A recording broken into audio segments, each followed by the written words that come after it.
Imagine getting up every morning feeling energized, clear, and sure that the day ahead is not just another one, but a chance to grow, move forward, and take charge of your life. But be honest. How many times have you woken up with no drive or purpose, stuck in a habit that doesn't get you anywhere? How you start your day sets the tone for the rest of it. You'll be able to focus, get more done, and better manage your time if you start with discipline, purpose, and the right habits. If you wake up without a plan or goal, though, you've already lost the first battle before it even begins. The habits we're going to talk about today will change the way you start your day and make your mornings better. These tools have been shown to help you stop responding and start taking charge. Get ready, because this movie will change the way you start your day. 1. Wake up at dawn with resolve and purpose. There is a profound power in greeting the day before sunrise, standing firm against the soft pull of the pillow and the deceptive comfort of extra minutes of sleep. Waking up at dawn is not merely a scheduling choice. It is a declaration of intent, a statement to yourself and to the world that you will not be governed by inertia or by the whims of comfort. When you rise with resolve and purpose, you seize the first, most vulnerable moment of your day and transform it into an act of self-mastery. First, consider the psychology of that moment your alarm sounds. At that precise second, your mind offers you a simple bargain: stay nestled in warmth for a few more minutes, or stand and claim your day. This choice may seem inconsequential, but it is the seed from which your entire day grows. Every successive decision, whether you choose to exercise instead of scrolling through your phone, to write instead of snoozing, becomes intrinsically linked to that first victory.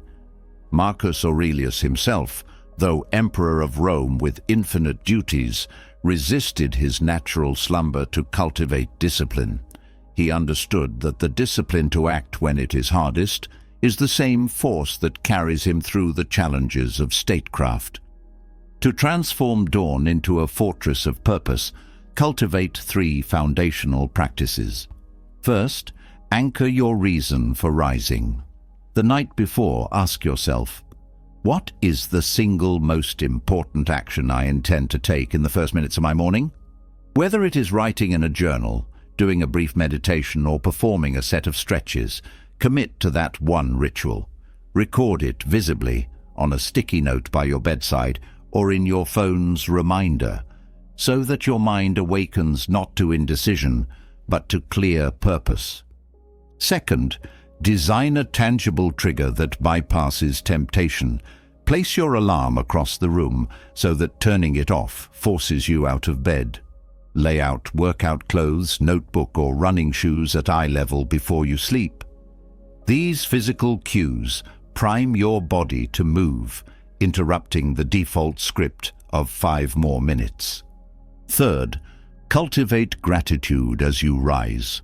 Before you swing your legs over the edge of the bed, pause to acknowledge 3 simple realities: the gift of another sunrise, the breath filling your lungs, and the opportunity to choose action over passivity.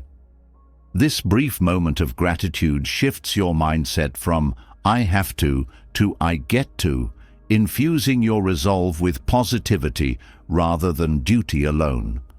Physiologically, dawn rising aligns with our circadian rhythms. The body's cortisol levels peak in the early morning, naturally heightening alertness. By harnessing this natural surge, you optimize your mental clarity and energy reserves before distractions emerge. Furthermore, studies in habit formation confirm that performing an action at the same cue, here, the dawn alarm, reinforces neural pathways, making that discipline increasingly automatic over time. Ultimately, waking at dawn with resolve and purpose is more than a routine. It is a practice in sovereignty. You reclaim the opening moments of your life each day, refusing to surrender them to lethargy or digital dopamine. You become the architect of your time rather than its servant. And in doing so, you build a reservoir of small victories that bolster your confidence, sharpen your focus, and set an unshakable tone for the hours to come. 2. The domino effect of a strong start. Imagine placing a single domino on a tabletop and watching it topple into dozens more, each falling in a precise, unstoppable cascade. Your morning habits are the first domino in the sequence of your entire day. A strong, intentional start sets off a chain reaction. Discipline begets focus, focus begets productivity, and productivity begets empowered momentum. Recognizing and harnessing this domino effect is the secret to constructing days, and ultimately lives, that align with your highest aspirations. Begin by understanding that every action you perform in the first hour after waking exerts disproportionate influence. If your first move is to roll over and check social media, you have effectively handed control of your mind to an external algorithm, priming your thoughts for distraction and comparison. In contrast, if your opening act is a deliberate habit, such as making your bed, you claim ownership.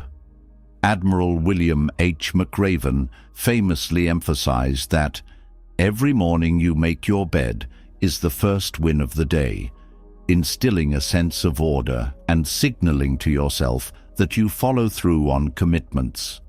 To leverage the domino effect, identify one keystone habit, a foundational behavior that catalyzes other positive changes. Keystone habits for many include morning exercise, journaling, or reading a page of an inspiring book.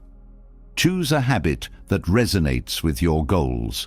For instance, if creative output is your aim, journaling for 10 minutes upon rising can ignite your imagination, clarify your priorities, and neutralize mental clutter, enabling smoother progression into your work. Once you've chosen your keystone habit, employ these 3 strategies to ensure it triggers subsequent successes. Habit stacking.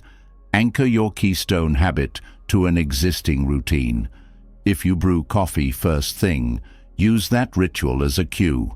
While your coffee brews, perform your journaling or meditation. The familiar act of starting your coffee becomes the signal for your new habit, strengthening the neural link between cue and behavior. Immediate reinforcement. Reinforce the habit with a small reward. After completing your chosen practice, allow yourself a few moments of affirmative feedback. A moment to appreciate the clarity rising within you, a sip of that freshly brewed coffee, or a quiet smile at your reflection in the window. This emotional reward cements the behavior loop, making you more likely to repeat it tomorrow. Conscious sequencing. Plan 2 or 3 micro-actions that naturally follow your keystone habit. If your first domino is a 30-second plank exercise, the next could be 5 minutes of stretching, then a brief review of your top 3 priorities for the day. By predefining the sequence, you bypass decision fatigue and maintain constructive momentum. Research in behavioral science confirms that clustered wins build confidence and self-efficacy. Success raised in micro-increments compounds rapidly. A habit maintained for 1 week often becomes self-sustaining, while a week of neglect can unravel progress. The domino effect also combats the psychological trap of feeling overwhelmed. By focusing on the next small domino rather than the entire tower, you sidestep paralysis and keep the chain reaction alive. Consider Margaret Thatcher's routine. She rose at dawn, tackled her correspondence, and reviewed key decisions before the cabinet convened. Each morning she converted these early wins into political strength, cementing her reputation as the Iron Lady. Similarly, Marcus Aurelius reflected each morning on his guiding principles, preparing his mind for the unpredictable challenges of imperial rule. Their strategic starts forge days of decisive action and calm resilience. In your own life, harness the domino effect by choosing one intentional start and building a chain of micro-habits. Allow the first success to propel you into the next and the next. Over time, the cumulative force of these aligned habits will carry you further than isolated bursts of motivation ever could.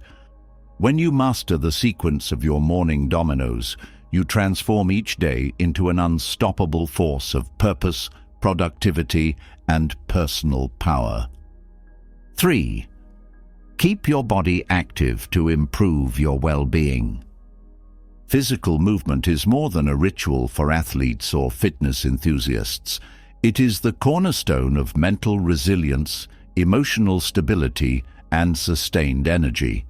When you engage your body in regular activity, you are activating physiological mechanisms that sharpen your focus, regulate mood, and reinforce the very discipline that carries you through every domain of life. Marcus Aurelius, despite his status as Rome's emperor, recognized that a neglected body undermines a vigorous mind. For him, daily walks, even barefoot, were as essential as philosophical reflection. To maintain consistent activity, consider 3 guiding principles. First, view movement as non-negotiable. Just as you would not question whether to eat or sleep, do not debate whether to move. Schedule it. Treat your morning walk, midday stretch, or evening bodyweight routine as immovable appointments. When exercise becomes an integral, untouchable part of your calendar, you internalize the message that caring for your body is inseparable from caring for your mind. Second, embrace small, cumulative habits. Transformation rarely springs from one marathon or a single weightlifting session. Instead, it emerges from dozens of brief, daily micro-workouts. 5 minutes of dynamic stretching upon waking, 10 minutes of brisk walking after lunch, or a short bodyweight circuit before dinner. Behavioral science shows that micro-habits minimize resistance. By requiring minimal time and no special equipment, they remove common barriers, lack of motivation, limited time, or fear of the gym. Over weeks and months, these tiny deposits of effort yield substantial returns: increased stamina, reduced stress, and a fortified sense of agency. Third, connect your movement to a higher purpose. The Stoics believed that every action should align with virtue.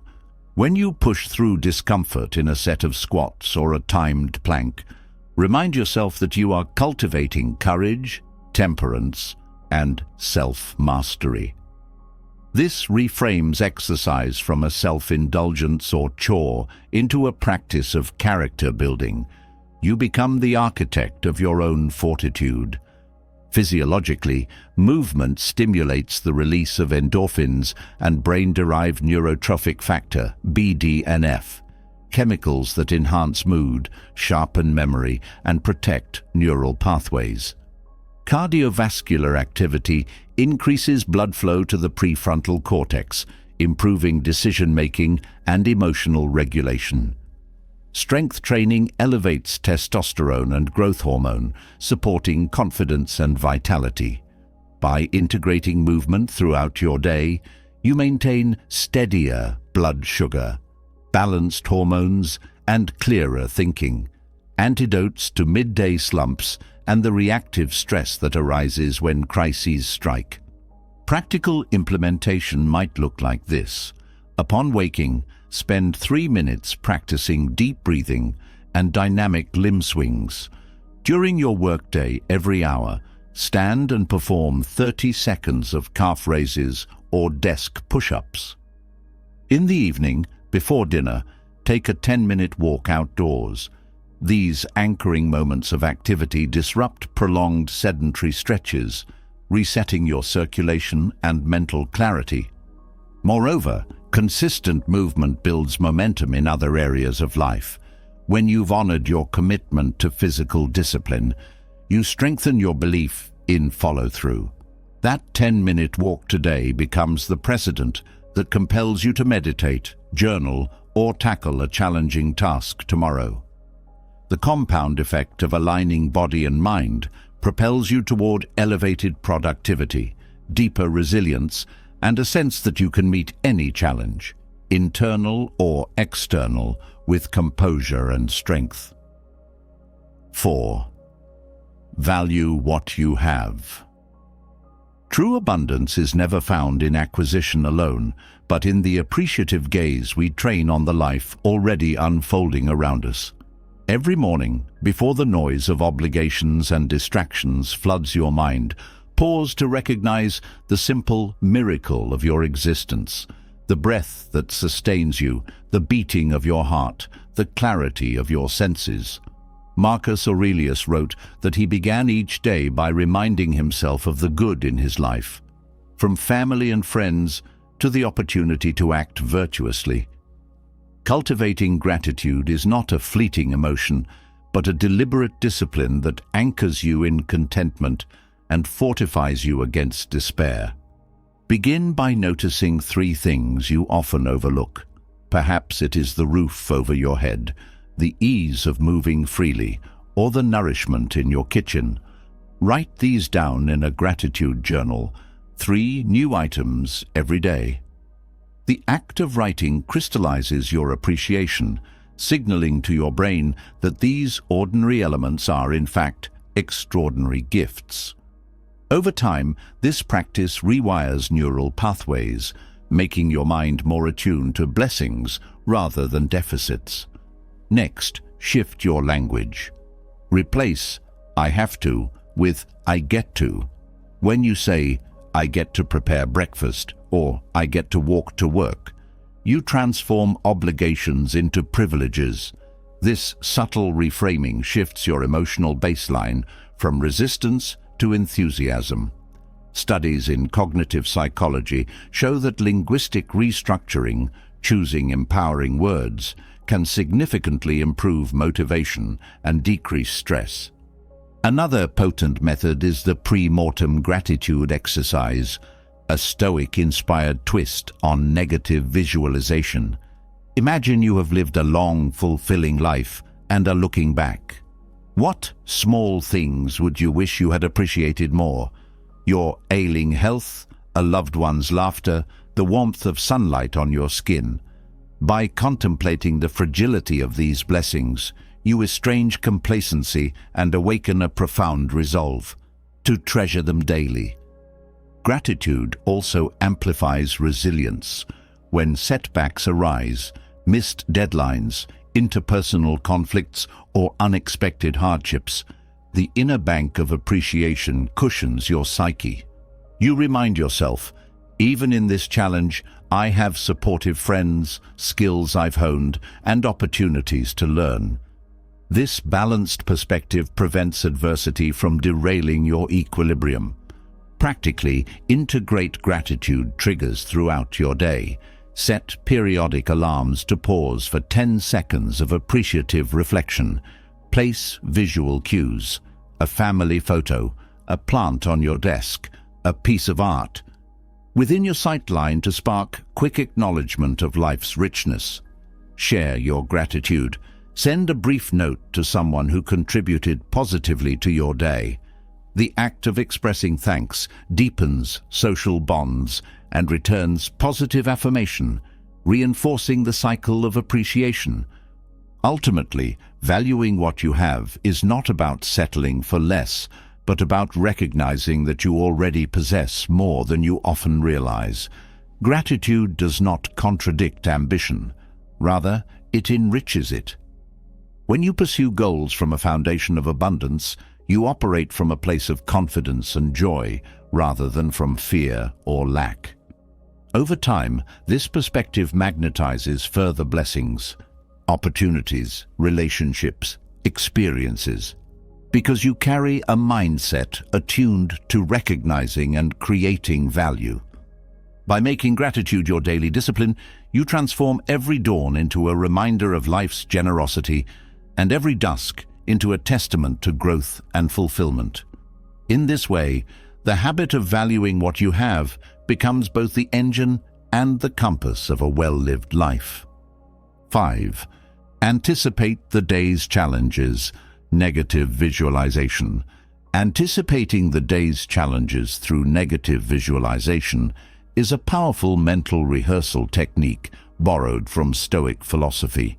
Rather than starting your morning in blind optimism, believing everything will proceed smoothly, negative visualization trains you to imagine potential setbacks and plan your response in advance. This practice does not promote pessimism. It cultivates preparedness, resilience, and calm in the face of adversity. When you anticipate challenges before they occur, you decrease the emotional shock when they appear and increase your ability to respond with composure and effectiveness. Begin each morning, ideally while still in bed or during your first moments of quiet reflection, by closing your eyes and mentally running through the upcoming day. Consciously ask yourself, what could go wrong today? Consider realistic scenarios that are likely given your schedule and circumstances. For example, if you have a critical presentation, imagine your laptop battery dying or the projector malfunctioning. If you commute by car, visualize heavy traffic or a flat tire. If you work virtually, picture connectivity issues or unexpected interruptions. For each scenario, pause and ask yourself, how would I respond calmly and resourcefully? This mental rehearsal has two immediate benefits. First, it inoculates you emotionally. Just as exposure to a low dose of a pathogen can build immunity, mentally facing potential difficulties reduces the anxiety and surprise when they occur. Your mind has already seen the problem and practiced a solution, so real-life stress triggers are less likely to provoke panic. Second, negative visualization highlights prevention strategies. When you imagine the projector failing, you're reminded to arrive 15 minutes early to test the equipment or to have a spare adapter on hand. When you foresee traffic jams, you might choose an alternate route or inform your team you may run slightly late. To apply this method consistently, follow these steps each morning. Set aside quiet time. Before reaching for your phone or springing out of bed, dedicate 3 to 5 minutes to reflection. Sit up, close your eyes, and take several deep breaths to center your attention. List likely obstacles. Jot down or mentally note 2 to 3 realistic challenges you might encounter. Keep the list focused and actionable. Visualize calm responses. For each obstacle, vividly imagine how you would remain calm, what specific steps you would take, and how you would communicate if necessary. The more detail you include, what you see, hear, and feel, the stronger the neural pathways you build. Extract preventive actions. Identify simple preventive measures you can implement immediately. Carry spare equipment, allocate buffer time in your schedule, prepare alternate talking points, or set reminders. These small actions transform your day from reactive to proactive. Reaffirm your composure. Conclude by reminding yourself that while you cannot control external events, you can control your attitude and choices. Repeat a brief affirmation such as, "Prepared minds navigate obstacles with clarity." Scientific studies support the efficacy of this approach. Research in performance psychology demonstrates that mental rehearsal reduces stress and improves outcomes in high-pressure environments. Athletes, military personnel, and public speakers alike use visualization to prepare for worst-case scenarios. Neuroscience shows that vividly imagining an action engages many of the same neural circuits as physically performing it, making your brain more adept at executing calm, composed responses under duress. Over time, negative visualization becomes a habit of strategic foresight. You begin to welcome challenges as opportunities to exercise resourcefulness and mental toughness, rather than as threats to your peace of mind. As you practice, you'll notice an increase in confidence, knowing that whatever arises, you've already rehearsed and have a plan. This mental preparation sets the stage for the rest of your day, ensuring that you are not at the mercy of circumstances, but are the captain of your responses. 6. Overcome the challenges of waking up early. The battle against the snooze button is one of the most universal human struggles, yet waking early is a non-negotiable habit for high-performing individuals. It grants extra hours of quiet, focus, and intentional action before the world fully awakens. To transform early rising from an arduous ordeal into a sustainable routine, you must understand both the physiological hurdles and the behavioral strategies that will carry you through initial resistance and gradually cement morning discipline. First, recognize why your body resists change. Sleep inertia, the groggy, disoriented state you feel upon waking, serves an evolutionary purpose: to protect you from abruptly emerging into potentially dangerous situations. Additionally, your circadian rhythm may be tuned to a later schedule, making early wake-ups feel unnatural. Finally, the prefrontal cortex, responsible for self-control and planning, is less active during the sleep-wake transition, making it easier for your limbic system, seeking comfort and reward, to dominate and press snooze.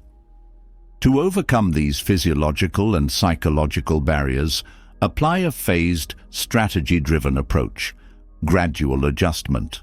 Rather than forcing yourself awake 2 hours earlier overnight, shift your wake-up time by 10 to 15 minutes earlier every few days. This incremental change lets your internal clock adapt without triggering acute sleep deprivation. Track your progress on a calendar and celebrate each small victory, reinforcing the habit loop. Strategic sleep hygiene. Waking early is futile without quality rest. Establish a wind-down routine 60 to 90 minutes before bedtime. Dim the lights, avoid screens, and engage in calming activities such as reading or light stretching. Maintain a consistent bedtime to stabilize your circadian rhythm, ensuring sufficient deep and REM sleep. Compelling morning motivation. Identify a why that genuinely excites you to rise. A compelling reason, morning writing, a sunrise run, or uninterrupted time for a passion project, provides an emotional anchor stronger than the lure of extra sleep. Write your motivation on a card beside your alarm clock or set it as your phone wallpaper. Immediate activation. Upon your alarm, engage a physical trigger that forces movement. Place your alarm across the room, so you must stand to turn it off. Follow this immediately with an activation routine: 5 squat jumps, a 1-minute dance or vigorous stretching to boost adrenaline, jumpstart circulation, and silence grogginess. Leverage light and cold. Natural light is a potent signal to your brain that sleep time has ended. Open curtains instantly or use a full-spectrum light box. A quick cold shower or even splashing cold water on your face accelerates alertness by stimulating the sympathetic nervous system. Accountability structures. Partner with an accountability buddy who also aims to wake early. Send each other a good morning text when you're up. Alternatively, join an online community or challenge to reinforce your commitment. Public accountability heightens your motivation and leverages social reinforcement. By consistently employing these strategies, your body and mind realign to a healthier rhythm. Research in sleep medicine confirms that gradual adjustments minimize sleep debt, while exposure to morning light and immediate physical activity enhance the cortisol awakening response, crucial for wakefulness.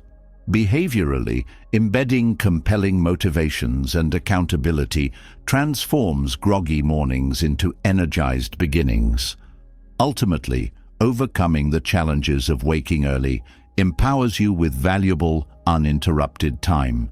You reclaim hours that most of the world spends in slumber, using them to plan, create, and move your most important projects forward. This head start fuels a positive spiral. Early rising begets productivity, which begets confidence, which reinforces your resolve to continue rising early. In this way, the initial discomfort becomes the gateway to a disciplined, high-impact life. 7. Early hydration to activate your body. Before you reach for coffee or check your email, your body's most urgent request is for water. After 7 to 9 hours of sleep, you emerge in a mildly dehydrated state. You have not ingested fluids for an extended period, and vital systems, brain function, digestion, circulation, are running on reserves. Early morning hydration is a deceptively simple yet dramatically effective catalyst for physical and cognitive performance, emotional balance, and metabolic activation. Begin each day by drinking a full glass, approximately 300 to 500 milliliters, of room temperature water within the first 5 minutes of waking.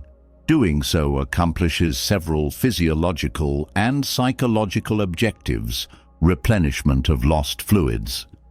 During sleep, you lose water through respiration and perspiration. Hydrating immediately restores plasma volume, supporting efficient nutrient delivery and waste removal at the cellular level. Jump start to metabolism. Studies demonstrate that water consumption can increase resting metabolic rate by up to 30% for 30 to 40 minutes.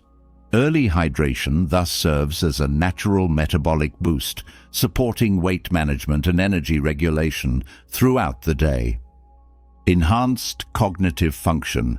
Even mild dehydration, just a 1 to 2% drop in body water, impairs attention, memory, and mood. By rehydrating before mental tasks begin, you optimize neuroelectrical conductivity and neurotransmitter balance, leading to sharper thinking, faster reaction times, and greater emotional stability. Digestive readiness. Water primes your digestive system for the day's intake. It stimulates peristalsis in the gastrointestinal tract, reducing bloating and helping prevent constipation. When you hydrate before breakfast, your body is prepared to efficiently process nutrients rather than struggling to absorb them. For maximum effectiveness, follow these practical guidelines. Keep water by your bedside. Fill a glass or bottle before sleeping, so no barriers exist between you and immediate hydration. Avoid sugary or caffeinated alternatives. While coffee and juice contain water, their diuretic or sugar-laden effects can undermine initial rehydration. Stick to pure water first. Add mineral support. A pinch of high-quality sea salt or a squeeze of lemon can enhance electrolyte balance and improve taste, encouraging consistency. Pair with deep breathing. As you drink, inhale deeply to oxygenate your blood. The combined ritual of hydration and breathwork activates the parasympathetic and sympathetic systems in balanced harmony. Psychologically, honoring your body's basic needs first thing is an act of self-respect. You signal to yourself that you prioritize well-being over reactive consumption of stimuli, emails, notifications, or caffeine. This small victory, completing a simple, healthy act, builds self-efficacy and sets a tone of mindful care for subsequent choices, from food selection to movement habits. In sum, by making early hydration a non-negotiable part of your morning routine, you unlock a cascade of benefits: accelerated metabolism, optimized brain function, digestive readiness, and a sense of bodily empowerment. Water is the foundation of life. By providing it immediately upon waking, you lay the groundwork for a day of peak performance, mental clarity, and sustained energy. 8. Rise above the average while others sleep. While most people hit the snooze button and slide back into unconsciousness, you have the choice to embrace the stillness and use it as an advantage. Rising before the majority of the world is not an exercise in isolation, but an intentional creation of headspace and uninterrupted time. Prime conditions for deep work, personal growth, and strategic planning. This extra window, free from distractions, is a secret weapon for high achievers and a powerful differentiator in an increasingly noise-filled world. Consider the typical early morning hours from 5 a.m. to 7 a.m. as a sanctuary of solitude. There are no emails to answer, no phone calls to return, no meetings scheduled. Instead, you have time to engage in 4 high-leverage activities. Deep work on high-value projects. Cal Newport's concept of deep work highlights the exponential productivity you achieve when focusing on cognitively demanding tasks without interruption. Use this window to write, code, strategize, or create. Whatever activity yields the greatest long-term return. Without the competing demands of colleagues and the ping of notifications, your flow state can flourish. Physical priming. Use the quiet hours to engage in an invigorating workout, yoga sequence, or brisk walk. Physical activity in solitude deepens your mind-body connection and primes your brain with endorphins, preparing you for sustained alertness and positivity throughout the day. Strategic planning and reflection. Review your goals, journal your thoughts, and visualize your desired outcomes.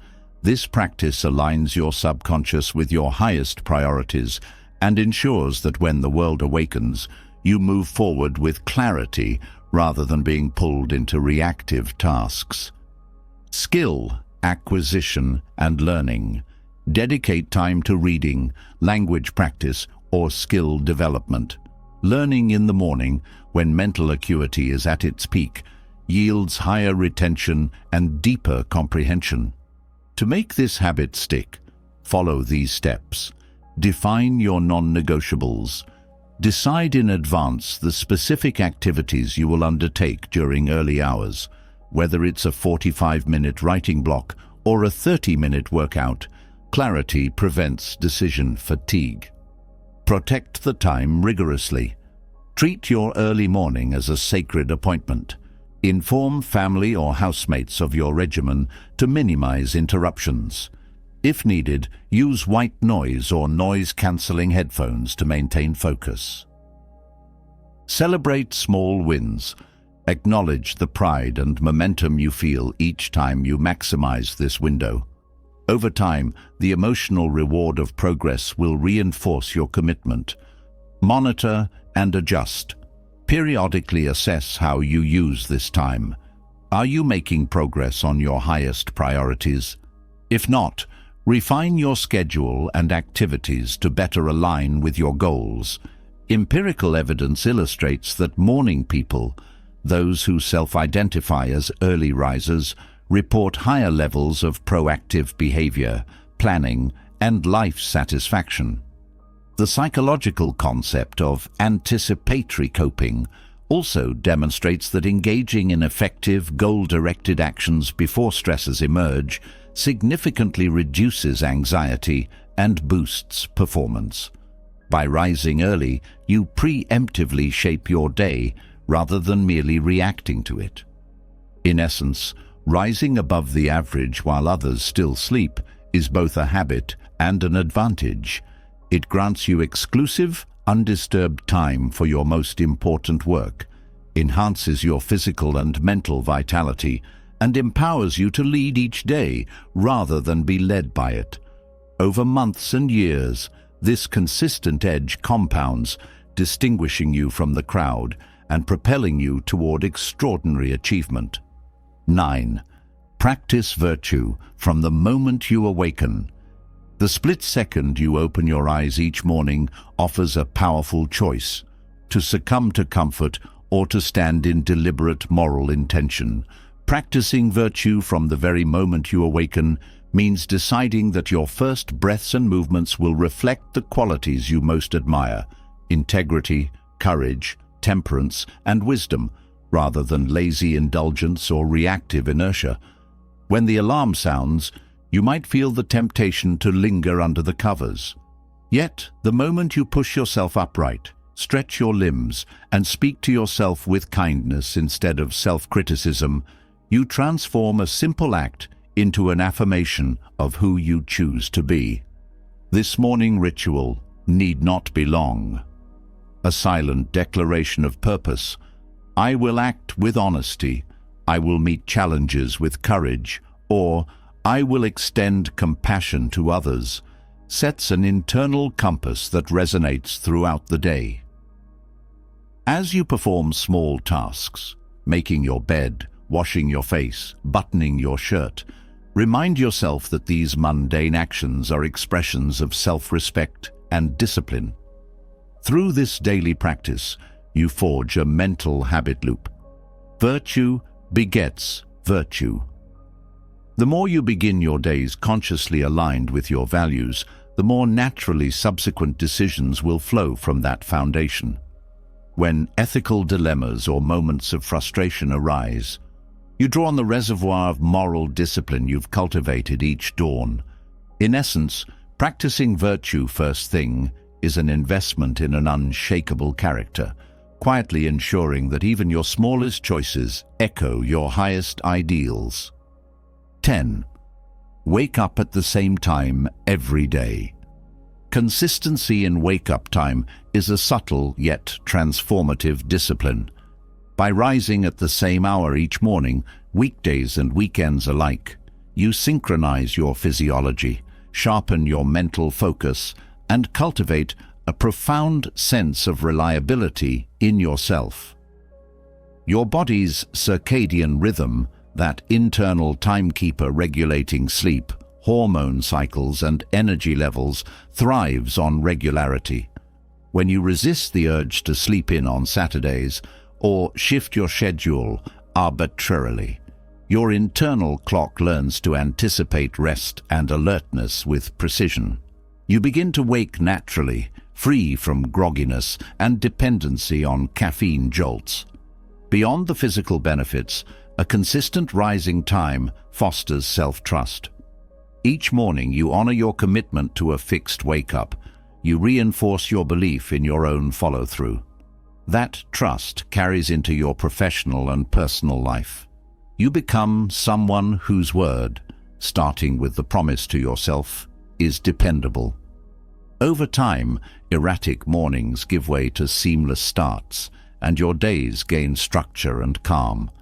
When you step into your morning rituals at precisely the same hour, you demonstrate to yourself that discipline is not an occasional feat, but the bedrock of sustainable success. 11.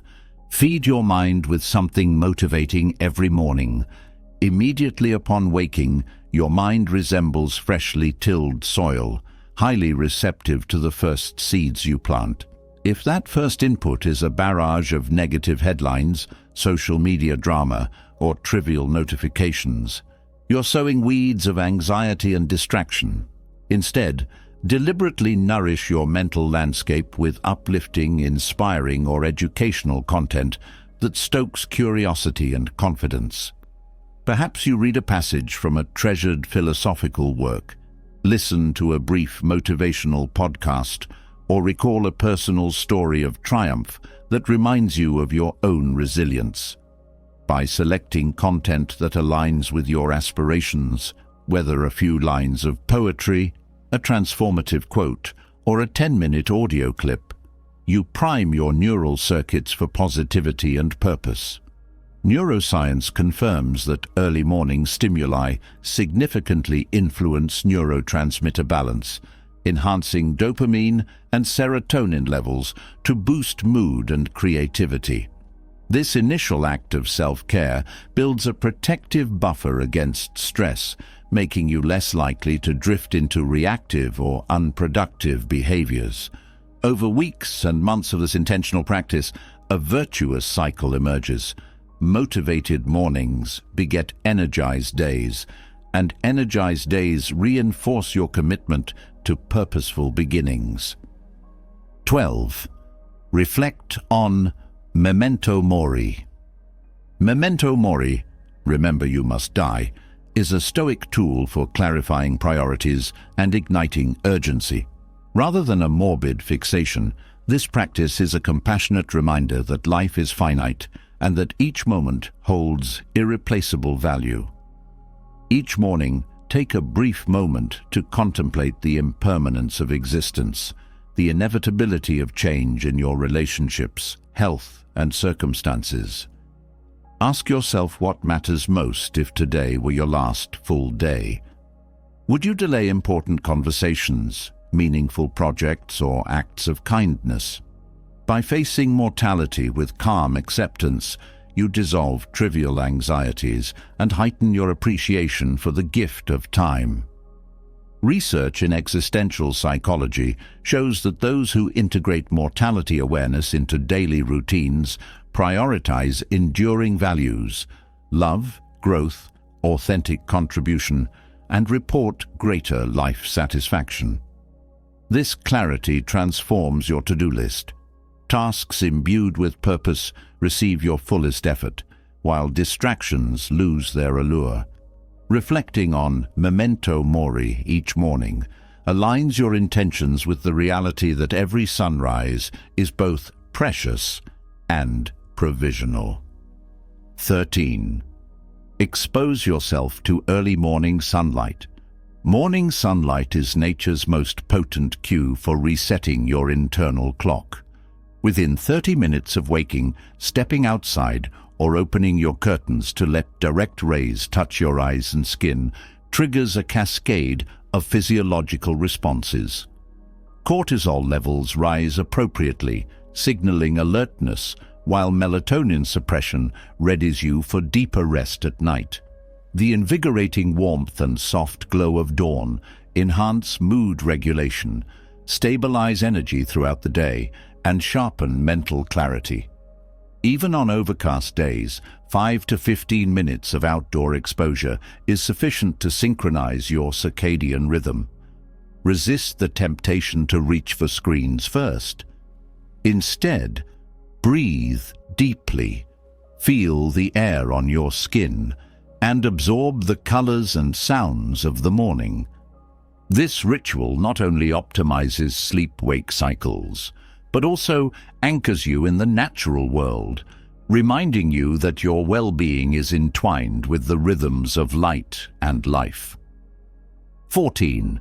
End your day with introspection and a conscious routine.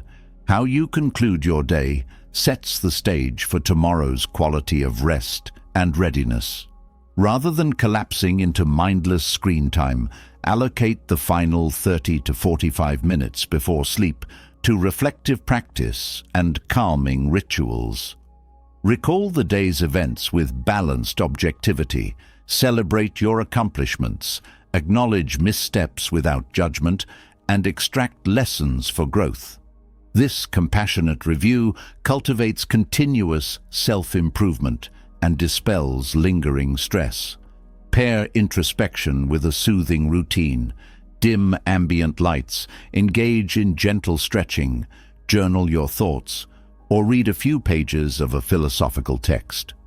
By signaling to your nervous system that rest is imminent, you optimize melatonin secretion and quiet the mental chatter that hinders deep sleep. This deliberate closure transforms each night into an act of self-care and learning, ensuring you awaken both physically restored and mentally prepared. 15. Connect with nature to empower your mind. In our technology-saturated lives, we often drift away from the elemental rhythms that sustain us. Daily immersion in natural environments, parks, gardens, riversides, or even a sunlit balcony acts as a mental reset, reducing stress and enhancing creativity. Spending 30 to 60 minutes amid greenery and fresh air recalibrates your autonomic nervous system, shifting from fight-or-flight tension to parasympathetic calm. When you pause to feel the texture of grass beneath your feet, inhale the scent of earth, and observe patterns in leaves or ripples in water, you dissolve mental fixation and invite insight. Neuroscientific studies confirm that nature exposure lowers cortisol levels, restores attention, and accelerates recovery from fatigue.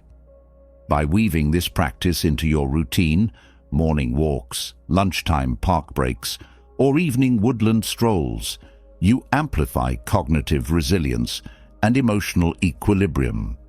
In doing so, you remember that your mind thrives not in isolation, but in harmony with the living world around you. All right, let's get real. Ever notice how some people just love to test your boundaries? They interrupt, make passive-aggressive comments, or act like your time and feelings are optional, and we're supposed to just smile and let it slide? Not today. If you're done putting up with people who don't respect you, this video is for you. Today, I'm breaking down brutally honest, maybe even a little controversial, ways to handle disrespect without losing your cool and without sacrificing your self-respect. So buckle up, because by the end of this, you'll have every tool you need to show people exactly where the line is drawn. Let's dive in. 1. Embrace the silent stare. Let's start with one of my all-time favorite slightly savage techniques, the silent stare. Now, you might be thinking, really? Just staring? Yes, trust me on this. When someone's being openly rude or disrespectful, nothing throws them off more than a long, calm, completely unbothered stare. People who disrespect others are usually looking for a reaction. They want you to stammer, get flustered, maybe even snap back. They're looking to drag you into their drama, to make you question yourself or feel small. But when you just look at them, no words, no expressions, just steady eye contact, suddenly the power dynamic flips. Now I get it. This might sound a little passive-aggressive, but hear me out. There's something deeply unsettling about someone who doesn't give the reaction they were expecting. When you hold a steady, silent stare, you're saying without a word, "I'm not playing this game with you." It's a way of reclaiming control without even lifting a finger. And sometimes that silent stare is the clearest, most powerful no you'll ever say. Let me tell you about a time this technique worked like magic. I was in a group meeting where one guy kept talking over me, cutting me off like he was on a mission. You know the type, loud, overconfident, thinking everyone's there to listen to his wisdom.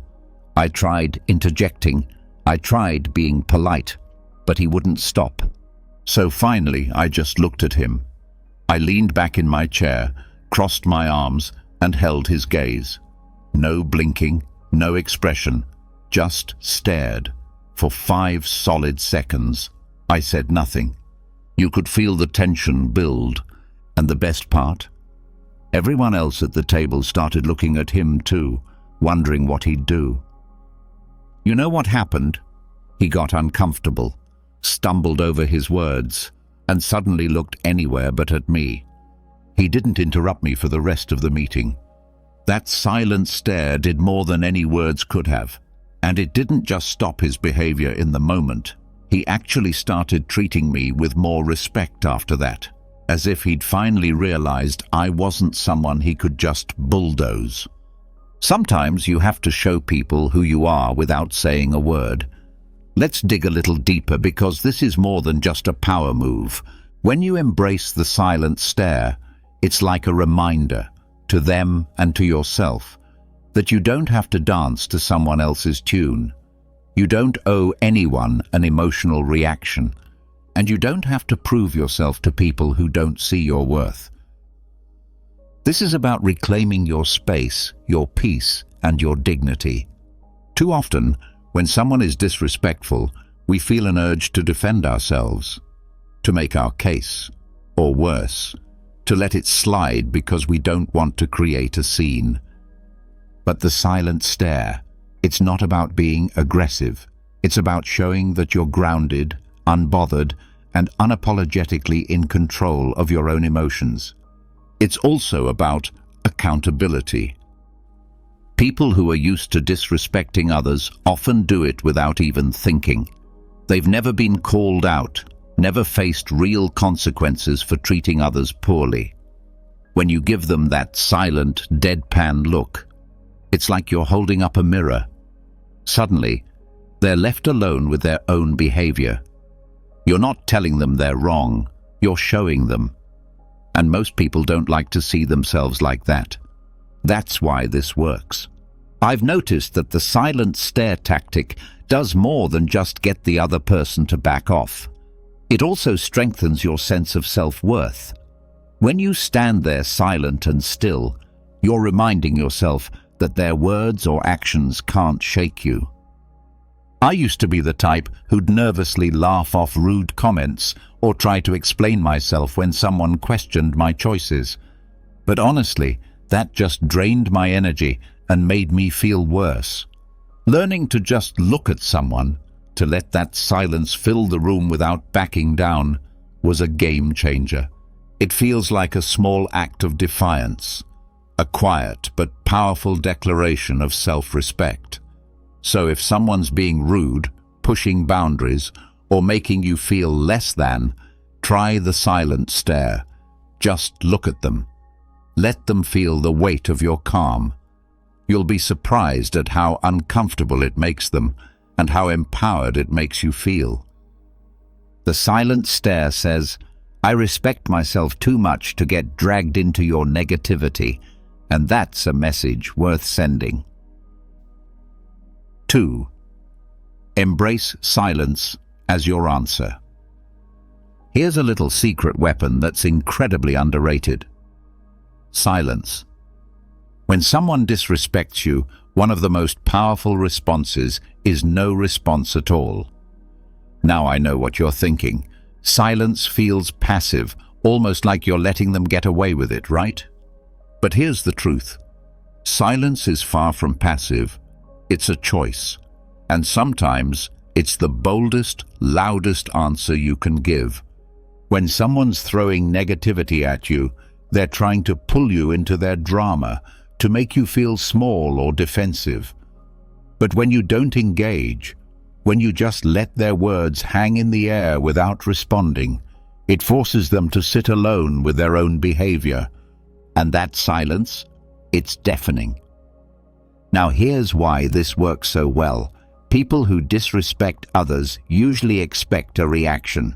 They're looking for a fight, a justification, or just some kind of validation for their own behavior. But silence says, "I'm not giving you my energy."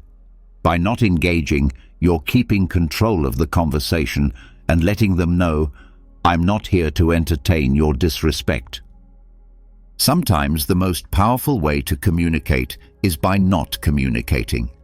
It's a quiet, subtle reminder that they're not worth your time or your words.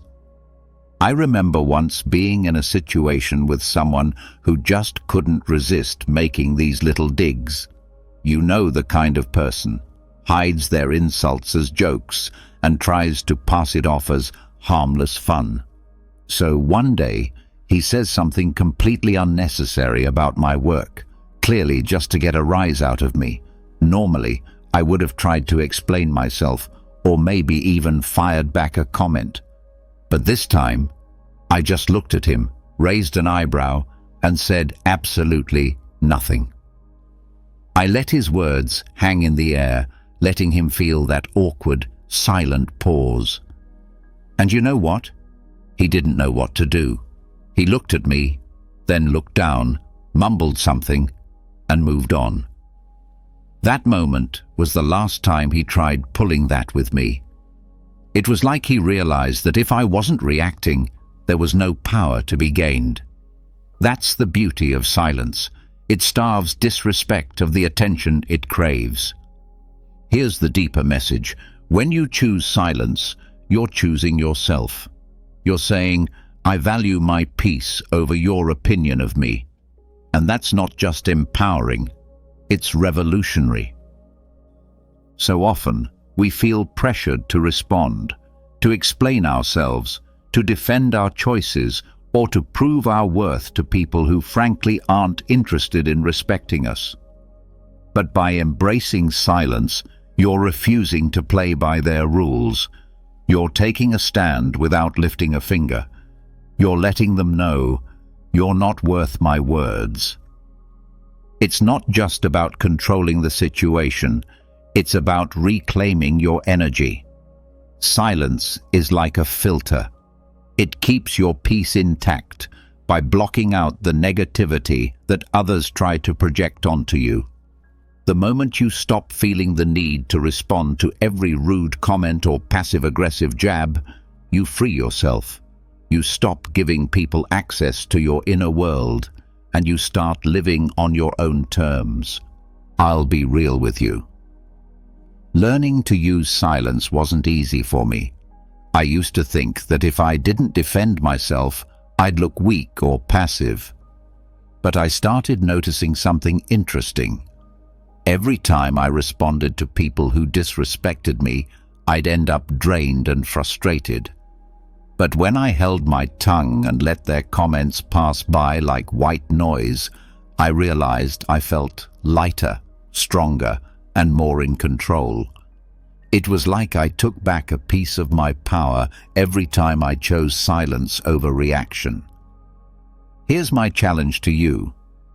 The next time someone disrespects you, just pause, take a deep breath, look them in the eye, and say nothing. Let your silence speak for itself. You might be surprised by how uncomfortable they get and how freeing it feels for you. Embrace silence as your answer, because sometimes saying nothing is the most powerful statement of all. All right, this one's going to hit home for a lot of us. Stop explaining your choices. Seriously. How many times have you made a decision for yourself only for someone to immediately start asking, why? Why did you do that? Why didn't you go to that event? Why'd you take that job? People seem to think they're entitled to an explanation for everything we do. And here's the honest truth. They're not. Your choices are your own, and you don't owe anyone an explanation for how you live your life. It might sound controversial, but let's face it. If someone's questioning your choices, they're often not looking to understand. They're looking to judge. They're looking to poke holes, make you doubt yourself, or feel better about their own decisions by making you second-guess yours. You don't have to play along. When you stop explaining yourself, you reclaim your autonomy and show them that your life isn't up for debate. Let's dig a bit deeper into why people feel so entitled to an explanation in the first place. When people question your choices, it's often because your decision challenges their view of the world. Maybe you're taking a risk they're too scared to take, or maybe you're stepping out of the norm they find so comforting.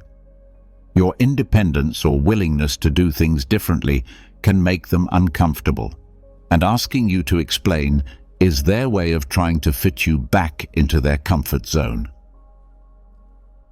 But here's the kicker. Just because they're uncomfortable doesn't mean you're responsible for reassuring them. Your life isn't a public service announcement. You don't have to justify your choices to anyone. I remember when I decided to switch careers, moving from a safe job to something I was actually passionate about. But that came with a lot more risk. The moment people found out, it was like I'd announced I was moving to Mars. I kept getting asked, why would you leave a stable job? And how are you going to make it work? At first I'd try to explain, talk about how I wanted something more fulfilling, about how I had a plan. But I quickly realized that no matter what I said, it never felt like enough. The more I explained, the more people questioned me, poking holes and making me feel like I needed to prove myself. Then one day, I decided to try something new. When someone asked, "But why would you leave that job?" I simply replied, "Because I wanted to." No extra details, no breakdown of my strategy, just a simple answer. And let me tell you, it felt amazing. The silence that followed was everything. People didn't know how to respond because I'd taken away their power to question my choices. And you know what? They eventually stopped asking. Here's the real beauty of not explaining yourself. It's freeing. It's you standing in your own truth, knowing that your decisions are enough simply because you've made them. When you stop justifying your actions, you give yourself permission to live authentically, without the weight of other people's expectations. You stop wasting your energy on explanations, and you start pouring it into actually living the life you want. There's a powerful lesson here. Your life doesn't need an audience vote. Not every decision has to be analyzed or approved by others. When you stop explaining yourself, you're letting people know, "I'm confident enough in my choices that I don't need your approval." Think about it. When was the last time you saw a truly confident person breaking down their decisions for others? Probably never. Because people who own their lives don't need external validation. They know that the only approval that matters is their own. Look, I've been there. I used to be the person who'd give a full PowerPoint presentation on why I was doing something just to get people on board. But over time, I realized that explaining myself to everyone was only making me second-guess my choices. So I made a pact with myself. If someone asks me about a decision, I'll answer briefly, maybe give a sentence or two. If they push for more, I smile and move on. And you know what? Life got a lot lighter. The more I stopped explaining, the more confident I became in my own decisions. So here's my challenge to you. The next time someone questions your choices, resist the urge to explain. Just say, "Because I wanted to," or "That's what felt right for me." Then let the silence speak. Watch how powerful that simple statement is. You'll feel stronger, more in control, and more at peace with yourself. And the best part, you'll realize that your choices don't need anyone else's stamp of approval. They're valid simply because you made them. Keep your distance. Let's be real. Sometimes the best way to handle people who don't respect you is to just keep your distance. I know it sounds harsh, maybe even a little cold, but here's the hard truth. Not everyone deserves a front row seat in your life, and if someone's consistently disrespecting you, one of the healthiest moves you can make is to give yourself some space from them. This doesn't mean you hate them or that you're being dramatic.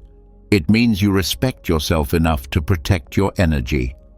Keeping your distance isn't about being mean or ignoring people. It's about choosing where and how you spend your time and energy. Imagine your life as a limited access club. Not everyone gets a VIP pass. If someone's constantly crossing your boundaries, making you feel small, or just radiating negativity, why on earth would you keep them close? It's okay to step back. In fact, it's crucial. Distance can give you the clarity to see things as they really are, free from the fog of emotional manipulation or guilt. Think about it. When you keep people who disrespect you close, it's like inviting them to a mental and emotional buffet where they take, criticize, and judge as much as they want. And then we wonder why we feel drained, anxious, or frustrated. Giving yourself space from these people is an act of self-preservation. It's about protecting your mental health, preserving your peace, and making room for people who actually respect and uplift you. Letting go of the guilt around distancing yourself can be liberating. You're not obligated to keep disrespectful people in your orbit. I'll share a little story. I once had a friend who would always find a way to make snide comments about every choice I made, my career, my relationships, even my taste in music. At first I thought, well, that's just how they are. Maybe I'm overreacting. So I kept them around, kept trying to brush it off, thinking it wasn't that big of a deal. But over time, those little jabs started getting under my skin. I realized I was walking on eggshells, always bracing myself for the next criticism or the next joke that felt more like a punch. One day, I decided to try a different approach. I didn't make a big announcement or call them out. I just started limiting my time with them. Instead of seeing them every week, I'd see them maybe once a month. And guess what? I felt lighter. I felt freer. And in that space, I realized just how toxic that friendship had become. Distancing myself gave me the mental clarity to see that I deserved better friends.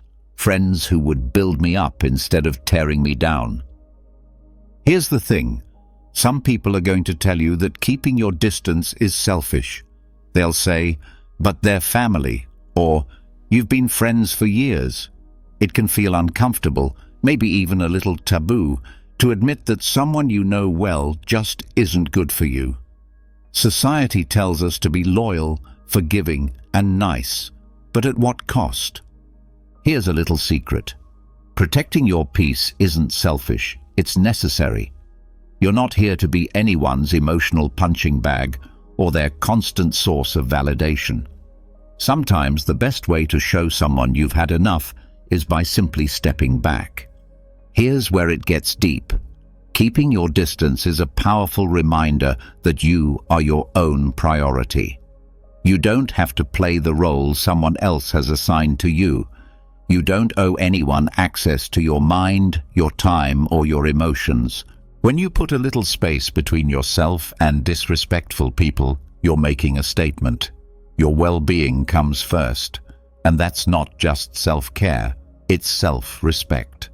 Distance also gives you the chance to focus on the relationships that matter, the ones that genuinely uplift you. Think about it. The more time you spend around people who respect you, the more confident and fulfilled you feel. The less time you spend around those who tear you down, the less room they have to impact your thoughts, your mood, and your life. I used to feel so guilty about distancing myself from people, even if they weren't treating me well. I'd think, what if they think I don't care? Or maybe I'm overreacting. But over time, I learned that distancing myself wasn't just about removing negativity, it was about creating space for growth. When I started giving myself permission to distance from disrespectful people, I felt a new kind of freedom. I had more energy, more peace, and a clearer vision of who I wanted in my life. So, here's my challenge to you. Think about the people in your life who constantly disrespect you, who make you feel small or drained. Then ask yourself, do they really deserve this much access to me? Hold your head high. All right, let's talk about an old school classic that never goes out of style. Holding your head high. Now, I know this might sound like generic advice, but trust me, this one is pure gold when dealing with people who don't respect you. Here's the thing, when someone is disrespectful, they're banking on making you feel small. They want you to doubt yourself, to lower your eyes, to shrink into yourself. But when you stand tall and hold your head high, you're saying, without a word, I know exactly who I am, and nothing you say or do will make me feel less. Here's what's powerful about this. Confidence makes people uncomfortable, especially people who disrespect others. Why?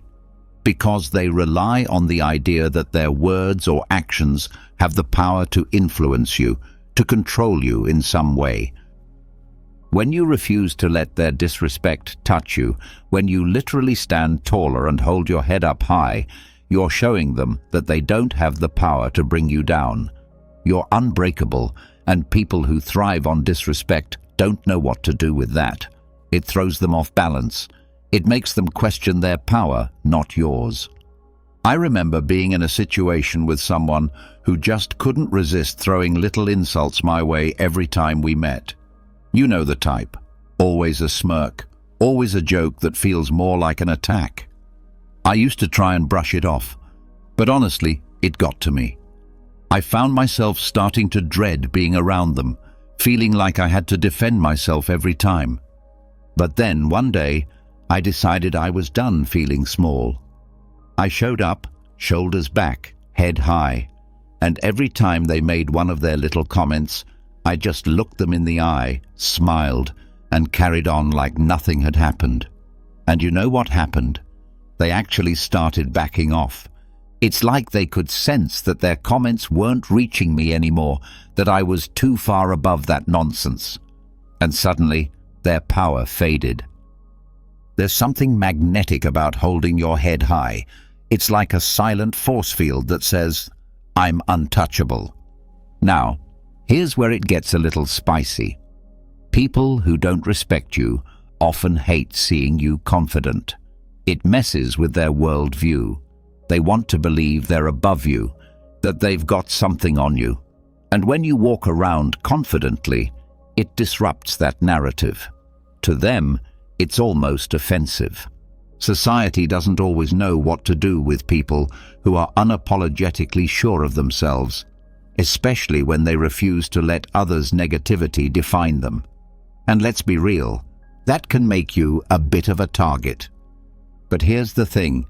Holding your head high isn't about them. It's about you. It's about living as if you're fully aware of your worth, as if you've got nothing to prove. That can feel like a radical act of self-respect. When you hold your head high, you're making a statement about your self-worth.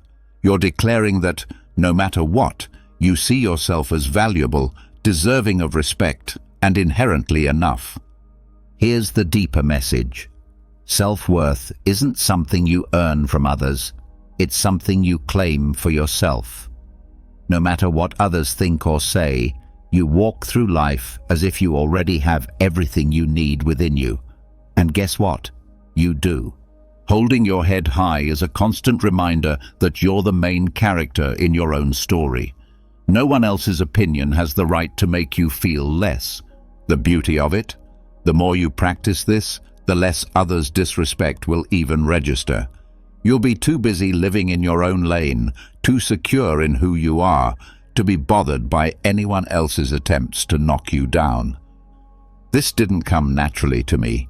I used to be the person who'd slouch, avoid eye contact, and shrink when people were critical or dismissive. It felt safer to disappear. But over time, I noticed that every time I held my head high, every time I refused to let someone's negativity seep into my spirit, I felt stronger. It was like I was reminding myself over and over that I didn't need anyone's approval to feel worthy. I could simply stand tall in who I was. Holding your head high isn't just about physical posture, it's about mental posture too. Walk into every room like you belong there. Don't shrink yourself to fit someone else's idea of who you should be. If someone makes a snarky comment, let it roll off you. They're not seeing the real you, they're projecting their own insecurities. So why let it bother you? Here's my challenge to you. Next time you feel disrespected, whether it's a subtle dig or a full-on insult, don't react. Instead, take a deep breath, pull your shoulders back, and keep your head high. Look them straight in the eye, as if to say, "I see you, but I'm above this." You'll feel a rush of confidence, a sense of peace that comes from knowing their words hold no power over you. Holding your head high is more than just good posture. It's a powerful, silent statement of your self-respect. It says, I know who I am, I value who I am, and nothing you say can change that. Because at the end of the day, respect starts with you. The more you respect yourself, the less room there is for anyone else's disrespect to stick. Stand tall, own your worth, and remember, you're worth every bit of that confidence. Life's too short to spend it bending over backwards for people who can't see your value. You don't need anyone's permission to stand tall, protect your peace, and live life on your terms. People will try to bring you down, test your boundaries, and question your choices. That's just the world we live in. But here's the thing. You get to decide what energy you let in. You set the standard for how you're treated. The best part? The more you focus on your self-respect, the more you'll attract people who see your worth, who uplift you instead of dragging you down. It all starts with you owning your power and letting the rest fall into place. So, hold your head high, embrace the silence when it serves you, and never apologize for walking away from what doesn't serve you. Thanks so much for watching. If you got something out of this, give it a thumbs up and maybe even hit subscribe for more content on owning your life and building the confidence to thrive. Share this with someone who needs a reminder to stand tall. And hey, drop a comment below if you've got a story about handling disrespect or setting boundaries. I'd love to hear it. Until next time, take care, stay strong, and remember, respect starts with you. We're about to explore 7 habits that completely transformed my life in just 1 week. Yes, you read that correctly. 1 week. I know it sounds almost unbelievable, but trust me, these aren't the typical tips you hear all the time. These are real, honest habits that I personally incorporated into my daily routine. I experienced the struggles, the breakthroughs, and the growth, and the change I underwent was nothing short of amazing. I'm excited to share these with you because they've made such a profound difference in my life, and I believe they can do the same for you. Whether you're aiming to boost your productivity, improve your mental health, or make a positive change in your daily life, these habits can help you get there. So grab a cup of coffee, get comfortable, and let's dive in. Stick with me until the end because these habits aren't just theoretical. They're practical steps that you can begin implementing today. I'll also share personal stories and insights from my own journey, giving you a candid look at how these habits worked for me. Let's get started. The first habit that truly changed my life was waking up early. Let's be real, I was never a morning person. My bed was my sanctuary, and I used to hit the snooze button far too many times. Mornings always felt rushed, and I often felt like I was starting my day off wrong. But I decided to try waking up early, and let me tell you, it was a game changer. I began setting my alarm for 5 a.m., and the first few days were tough. I dragged myself out of bed, feeling groggy and questioning whether this was worth it. But I pushed through, and by the 3rd day, something incredible happened. I began to appreciate the peacefulness of the early morning hours. There was something almost magical about being up before the rest of the world, when everything was still and calm. With those extra hours in the morning, I had time for things I'd never been able to fit into my day before. I started with some light exercise, nothing intense, just stretching or a short jog around the neighborhood. This helped wake me up and energized me for the rest of the day. I also took time to meditate and set my intentions for the day. These few moments of mindfulness had a huge impact on my overall mindset and productivity. An unexpected benefit of waking up early was that I no longer felt rushed. I had plenty of time to enjoy a healthy breakfast, savor my coffee, and plan out my day. This calm, unrushed start set a positive tone for the entire day. I felt more organized, less stressed, and had a greater sense of control over my time. One memory that stands out was the morning I watched the sunrise from my balcony. It was such a simple moment, but deeply beautiful. As the sky changed colors and the world slowly came to life, I felt an overwhelming sense of gratitude and peace. It was in that moment that I truly understood the power of waking up early. I encourage you to give it a try, even if it's just for a week. Start by waking up just 15 minutes earlier than usual and gradually increase that time. You might be surprised by how much of a positive impact it can have on your life.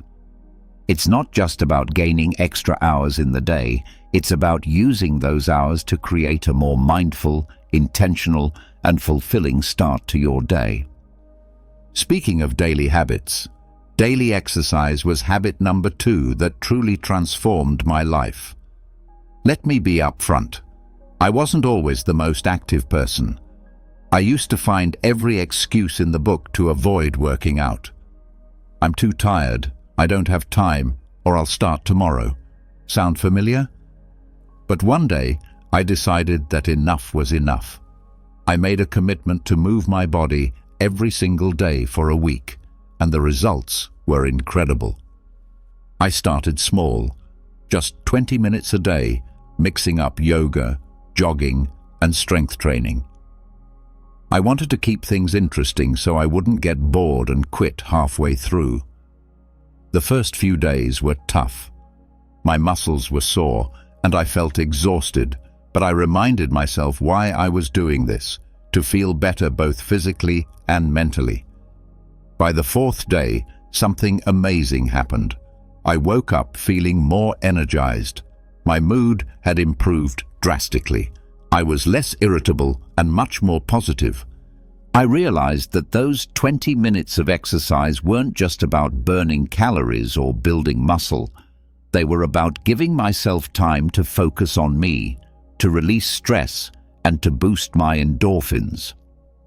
One morning, I remember lacing up my sneakers for a jog.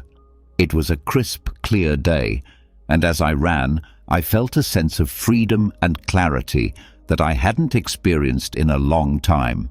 It was just me, the open road, and my thoughts. That connection to myself and the world around me was truly empowering. I also started to see physical changes. My posture improved, I felt stronger, and I noticed a difference in my overall fitness. But the biggest change was in my mindset. Exercise became my time to disconnect from the world and reconnect with myself. It became a form of self-care rather than a chore.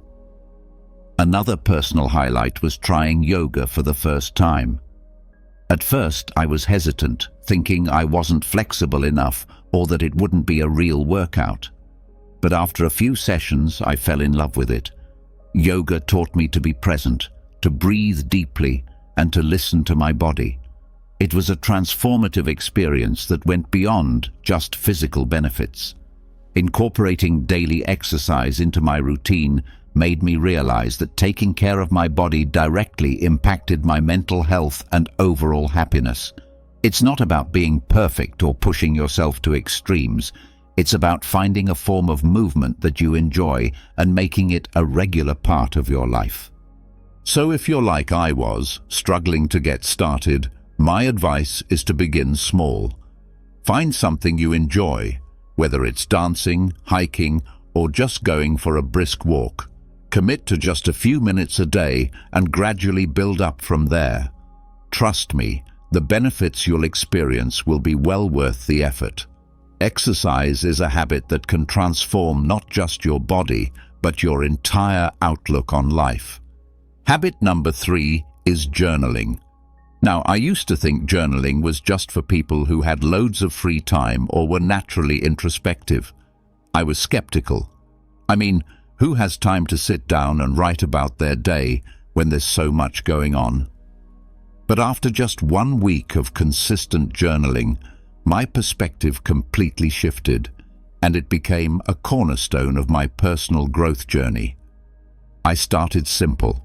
Every night before bed, I dedicated just 10 minutes to journaling. I bought a plain notebook and a pen that felt comfortable in my hand. No fancy apps, no pressure to make it look pretty, just me and my thoughts.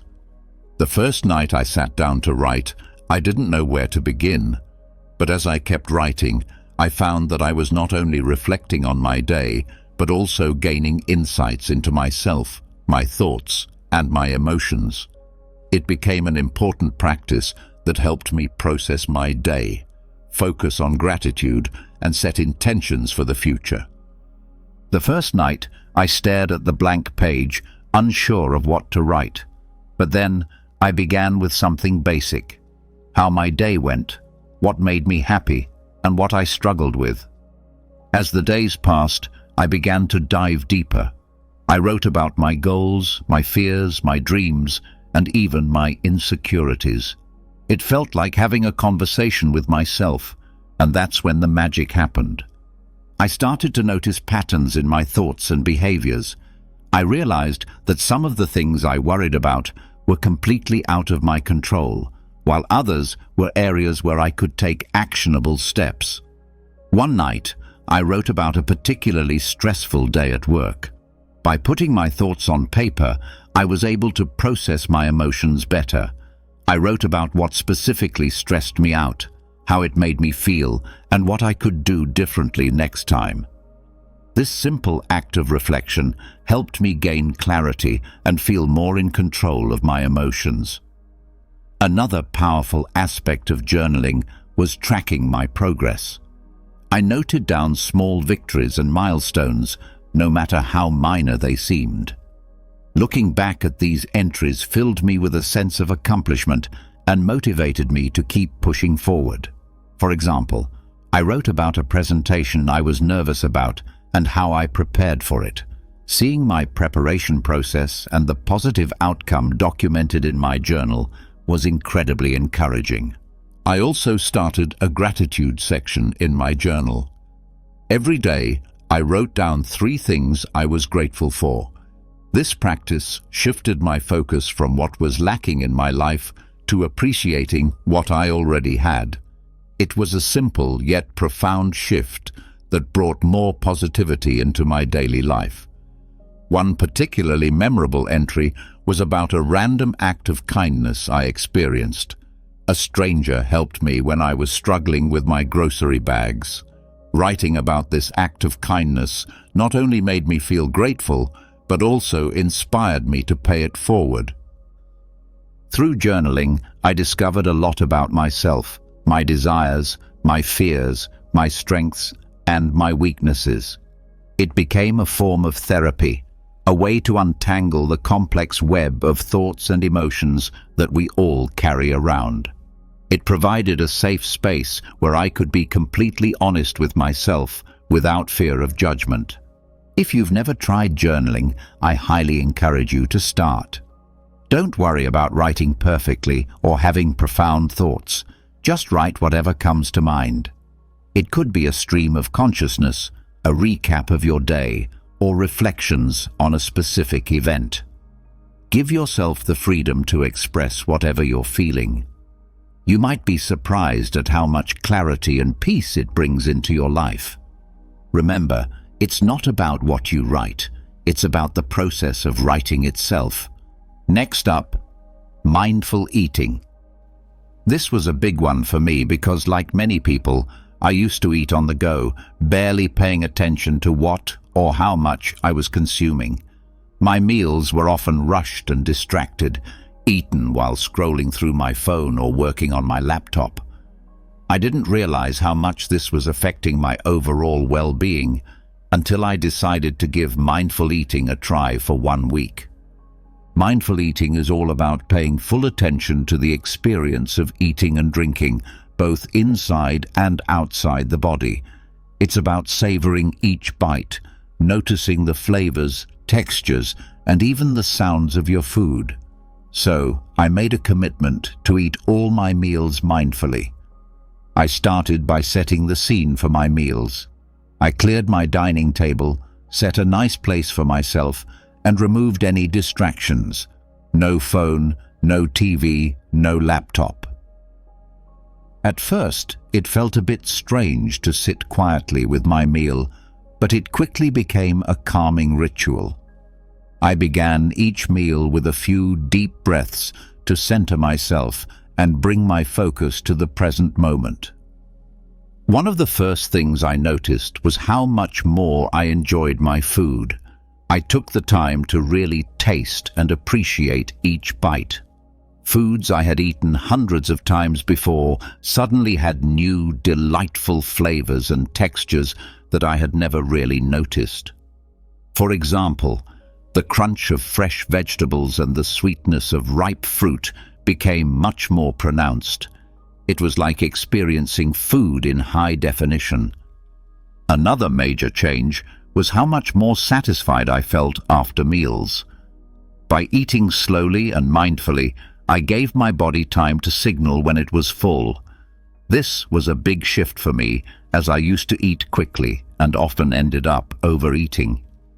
By paying attention to my hunger and fullness cues, I found that I naturally ate less and felt more satisfied. One memorable experience was with a simple bowl of oatmeal. Normally, I would wolf it down without a second thought, but this time I took it slow, savoring the creamy texture and the subtle sweetness of the honey I drizzled on top. It became a moment of gratitude and mindfulness that set a positive tone for the rest of my day. I also started to notice how different foods made me feel. Heavier processed foods left me feeling sluggish and bloated, while fresh whole foods made me feel energized and light. This awareness led me to make healthier choices naturally, without feeling deprived or restricted. Another aspect of mindful eating is being aware of the emotional connections we have with food. I started to recognize when I was eating out of boredom, stress, or emotional comfort, rather than true hunger. This awareness was powerful. Instead of mindlessly snacking, I could address the underlying emotion. Maybe I needed a break, some relaxation, or a chat with a friend, rather than a bag of chips. There was one particular evening when I had a craving for something sweet after dinner. Instead of automatically reaching for dessert, I paused and asked myself if I was truly hungry or just seeking a reward after a long day. I realized I wasn't actually hungry and opted for a warm cup of herbal tea instead. It was a small victory that highlighted how powerful mindful eating can be. Incorporating mindful eating into my life was a transformative experience. It helped me develop a healthier relationship with food, improved my digestion, and even enhanced my overall sense of well-being. It's a habit I've continued beyond that initial week, and I can't recommend it enough. If you're interested in trying mindful eating, start with just one meal a day. Sit down without distractions, take a few deep breaths, and savor each bite. Pay attention to the flavors, textures, and how the food makes you feel. You might be surprised at how this simple practice can change your entire eating experience. It's a wonderful way to reconnect with your body and truly appreciate the nourishment that food provides. Now, habit 5, limiting screen time. This one was particularly challenging for me, and I suspect it might be for many of you as well. We live in a digital world, and it's so easy to get sucked into endless hours of scrolling through social media, binge-watching shows, or checking emails. I realized that all the screen time was taking a toll on my mental health, productivity, and even my sleep. So, I decided to set some boundaries and see what happened. First, I set a daily limit of 1 hour for non-work-related screen time. This meant no mindless scrolling through Instagram, no endless YouTube marathons, and no late-night TV binges. It was tough at first. I had become so accustomed to filling every spare moment with screens, but I knew I needed to make a change. The first thing I noticed was how much more time I had in my day. I hadn't realized how much of my time was being eaten up by screens until I consciously limited it. With those extra hours, I found myself rediscovering old hobbies and interests that I had neglected. I picked up a book I had been meaning to read, started doodling and drawing again, and even tried my hand at cooking new recipes. One evening, instead of watching TV after dinner, I decided to take a walk in the park. The fresh air, the sounds of nature, and the simple act of moving my body felt incredibly rejuvenating. It was a stark contrast to the usual screen-induced lethargy. That walk became a cherished part of my daily routine, something I looked forward to and enjoyed immensely. Another significant change was in my sleep quality. I used to take my phone to bed, scrolling through social media or watching videos until I felt sleepy. But this habit often left me feeling wired and restless, leading to poor sleep. By limiting screen time, especially before bed, I found it much easier to wind down and fall asleep. I started a bedtime routine that didn't involve screens, reading a physical book, meditating, or simply reflecting on my day. This change led to deeper, more restful sleep and made a huge difference in my overall energy levels. I also noticed improvements in my mental health. Without the constant barrage of news updates, social media comparisons, and digital distractions, I felt less anxious and more present. I was more focused during conversations, more attentive to the people around me, and more engaged in my daily activities. It was like a fog had lifted, allowing me to see and experience life more clearly. One particularly memorable day was when I spent an entire afternoon at a local cafe with just a notebook and a pen. I wrote down my thoughts, planned some goals, and even sketched a bit. It was such a peaceful and productive time, free from digital interruptions. I felt more connected to myself and my surroundings in a way that screens had never allowed. Of course, there were moments of temptation and slips along the way, but each time I noticed myself reaching for my phone out of habit, I gently reminded myself of the benefits I was experiencing and redirected my focus to something more fulfilling. Limiting screen time isn't about completely eliminating technology from your life. It's about creating a healthier balance and being more intentional with your time. If you're feeling overwhelmed or disconnected, I encourage you to try setting some screen time boundaries. Start small, maybe with an hour less each day, and gradually increase it. Use that extra time to reconnect with yourself, your loved ones, and the world around you. You might be surprised at how much richer and more fulfilling life can be when you step away from the screens and engage more with the real world. All right, everyone, that wraps up our journey through the 7 habits that dramatically changed my life in just 1 week. It's been an incredible experience, not just implementing these habits, but also sharing them with you. Each of these habits has the power to bring about significant positive changes, and I truly believe that if they worked for me, they can work for anyone. If any of these habits have inspired you, I encourage you to try them out for yourself. Start small, maybe with just 1 habit, and see how it feels. Adjust according to what suits your lifestyle and needs. Remember, the goal isn't perfection, it's progress. It's about making small, manageable changes that over time lead to substantial transformations. I'd love to hear about your experiences, so please drop a comment below sharing which habit you're thinking of adopting or any questions you might have about getting started. Your feedback and stories are what make this community so amazing and supportive. And if you found this video helpful, don't forget to like, subscribe, and hit the notification bell so you won't miss any of our future content.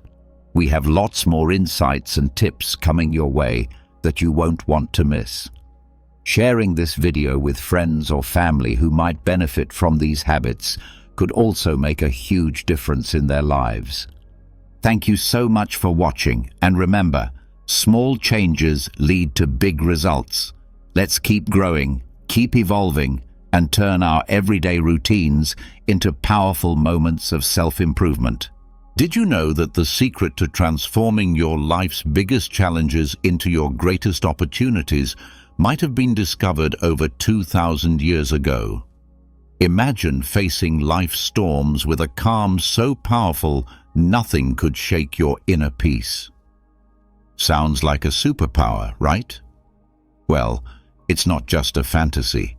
This ancient superpower, it's an age-old philosophy that's as practical today as it was in the bustling markets and marble halls of ancient Rome and Greece. Stoicism teaches us that while we can't control every aspect of our lives, we have absolute power over how we choose to react. And in today's world, where uncertainty seems to be the only certainty, these teachings could be the anchor we've all been searching for. What if I told you that Stoicism is more about action than thought? It's about living a life filled with purpose, resilience, and happiness, no matter what life throws your way. It's not about suppressing your emotions, but understanding and managing them to lead a more fulfilling life. So whether you're dealing with stress, facing adversity, or simply looking to find more joy in the everyday, stick around. Today we're diving deep into Stoicism, uncovering its timeless wisdom and discovering how it can transform not just the way we think, but the way we live. If you're eager to embark on this journey of transformation, don't forget to subscribe, share, and hit that like button. Stick with me till the end without skipping, because every moment of this video is a step towards uncovering the Stoic wisdom that can change your life. Focusing on what's in your control. Have you ever found yourself stuck in traffic, fuming over the delay, or scrolling through your phone only to get upset over a negative comment someone left on your post?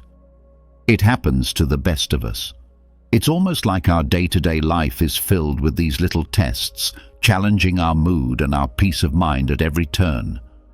But here's a game-changing perspective from the world of Stoicism that can turn all that frustration on its head. Stoicism, this incredible philosophy that dates back to ancient Greece and Rome, hands us this powerful tool, focusing on what's in our control.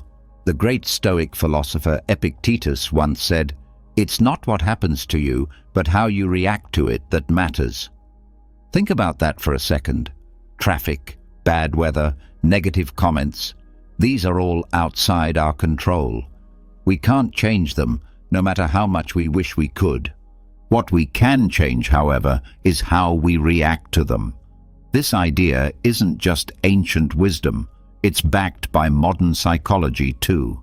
Carl Jung, a giant in the field of psychology, famously stated, "I am not what happened to me. I am what I choose to become." This aligns perfectly with the Stoic practice. It's about recognizing that the only real power we have is over our own reactions, thoughts, and actions. Let's break it down a bit. Say you're in that traffic jam, late for an important meeting. You can spend that time stewing in anger, honking your horn, and stressing out, which, let's be honest, won't make the cars ahead move any faster.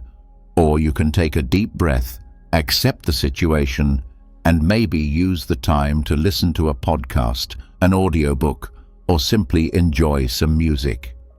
The traffic hasn't changed, but your response to it has. And with that shift, your stress levels drop and your day looks a bit brighter. This Stoic principle of focusing on what you can control extends far beyond just dealing with traffic or weather. It applies to our personal goals, our reactions to others, and our approach to obstacles in life. As Marcus Aurelius, another Stoic heavyweight, reminds us, you have power over your mind, not outside events. Realize this, and you will find strength. So next time you find yourself getting worked up over something outside your control, remember these wise words from our Stoic friends. Ask yourself, is this within my control? If it's not, let it go. Focus on your reaction, your mindset, and your actions. This simple shift can have a profound impact on your stress levels and overall happiness. It's not always easy, but it's worth practicing every day. Remember, it's about progress, not perfection. And as we learn to focus more on what's in our control, we'll find ourselves not just surviving life's challenges, but thriving in spite of them. Stoicism teaches us the art of embracing obstacles as opportunities. It sounds counterintuitive, right? Most of us are programmed to view obstacles as just that, barriers to our success and happiness. But Stoics like Marcus Aurelius, Seneca, and Epictetus flip this narrative on its head.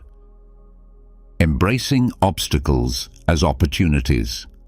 They tell us when life throws you a curveball, instead of asking, why me? Ask, what can I learn? This is a game changer. Marcus Aurelius, the Roman emperor and a Stoic philosopher, penned in his personal writings, the impediment to action advances action. What stands in the way becomes the way. What he means here is that every obstacle, no matter how daunting, not only tests our resilience, but also teaches us valuable lessons. It's about finding the silver lining in tough situations and using it to fuel our growth. This perspective isn't just ancient philosophy. It's backed by modern thinkers too. The famous psychologist Carl Jung said, "What you resist persists."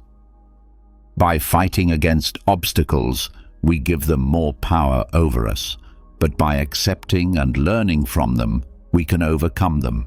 This Stoic mindset is about transforming challenges into stepping stones towards becoming stronger and wiser.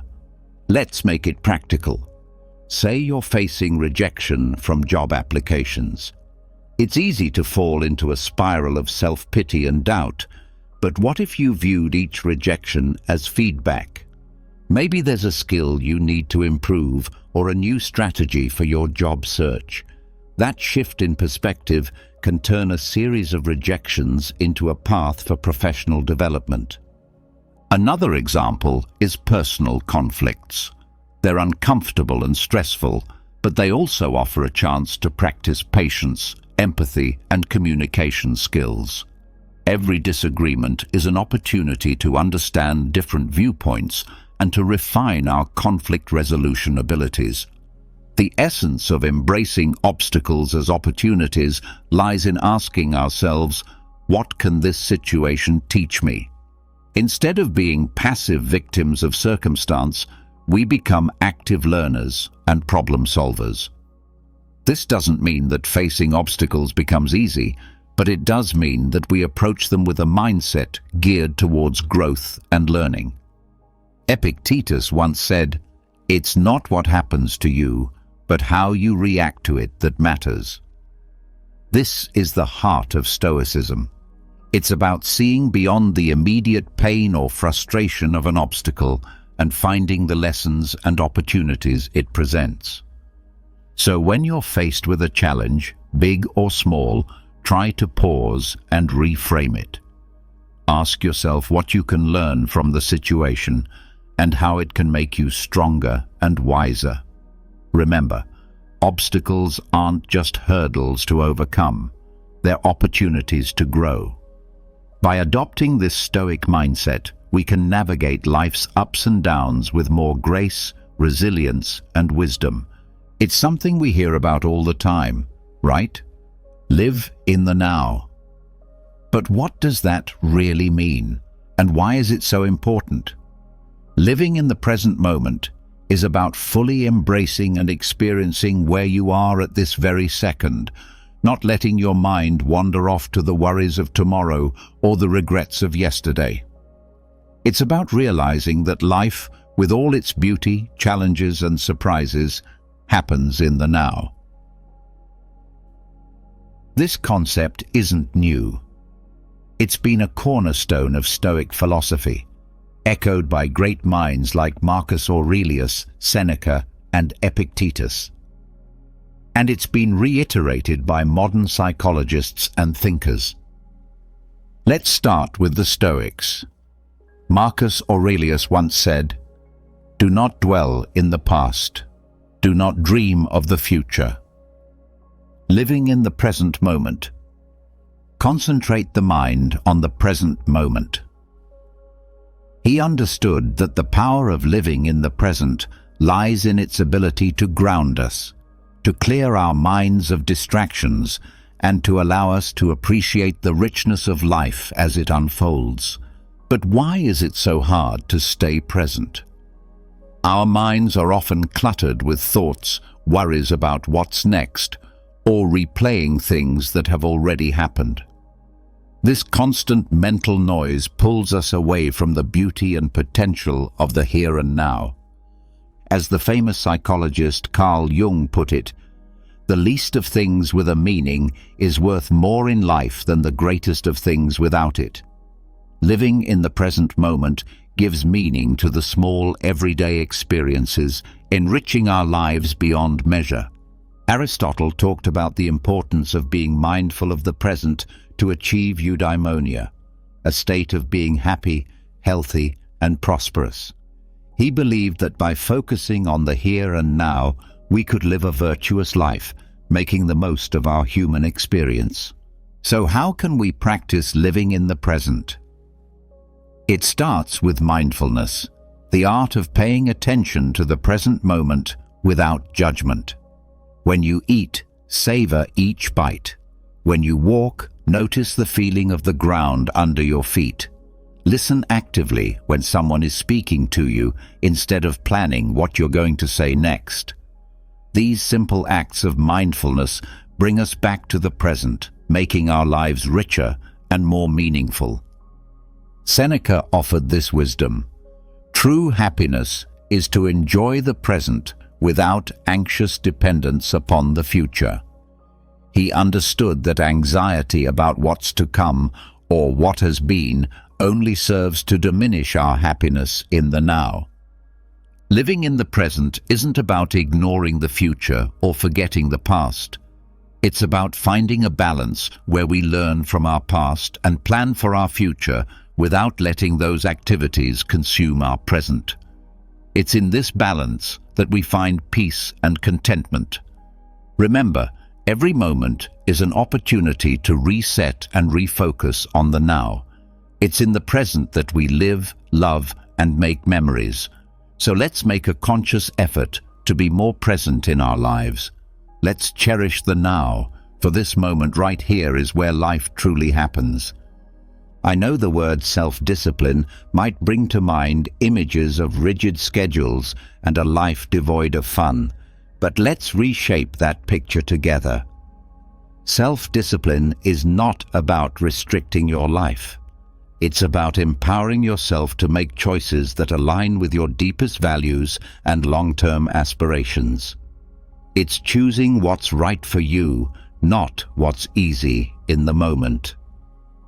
At its core, building self-discipline is about mastery over ourselves. It's about saying yes to things that serve us and no to things that don't, even when it's tough. Think about it. Whether it's sticking to a workout routine, saving money instead of impulse buying, or turning off Netflix to focus on a project, These choices might not deliver instant gratification, but they pave the way for long-term satisfaction and success. Stoic philosophy has a lot to say about self-discipline. Marcus Aurelius, the Roman emperor and Stoic philosopher, once wrote, "You have power over your mind, not outside events. Realize this, and you will find strength." This powerful statement highlights the essence of self-discipline. It's about controlling our impulses, building self-discipline, emotions and actions despite the external temptations and distractions that life throws our way. Seneca offers wisdom on the subject too. He advises us to be steadfast and control our desires rather than being controlled by them. He understood that true freedom comes from within, from our ability to govern ourselves and our appetites. But why is self-discipline so critical? Aristotle, the ancient Greek philosopher, sheds light on this. He believed that we achieve excellence and virtue through habit. By practicing self-discipline, we cultivate habits that lead us toward our best selves. It's not about occasional acts of willpower, but about consistently making choices that reflect our values and goals. Building self-discipline also ties into modern psychological understanding.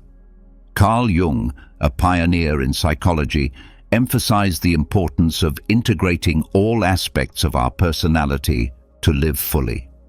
This integration requires self-discipline, as we must navigate the desires of different parts of our psyche, choosing paths that contribute to our overall well-being and growth. So how can we build self-discipline in our daily lives? Start small. Pick one area you want to improve, whether it's your diet, exercise routine, or spending habits. Set clear, achievable goals and take it one day at a time. Remember, every time you make a choice that aligns with your goals, you're building the muscle of self-discipline. Epictetus reminds us, "No great thing is created suddenly." Self-discipline is built through small, consistent actions. It's about progress, not perfection. Every day presents new opportunities to practice self-discipline, to choose actions that move us closer to who we want to be. Building self-discipline is a journey. It's about finding balance between what we want now and what we want most. It's about making choices that might be hard in the moment, but will bring us closer to our goals, happiness, and peace in the long run. So let's commit to this journey together, supporting one another in choosing what's right, not what's easy. Remember, in the realm of self-discipline lies the path to achieving our dreams and living a life we truly love.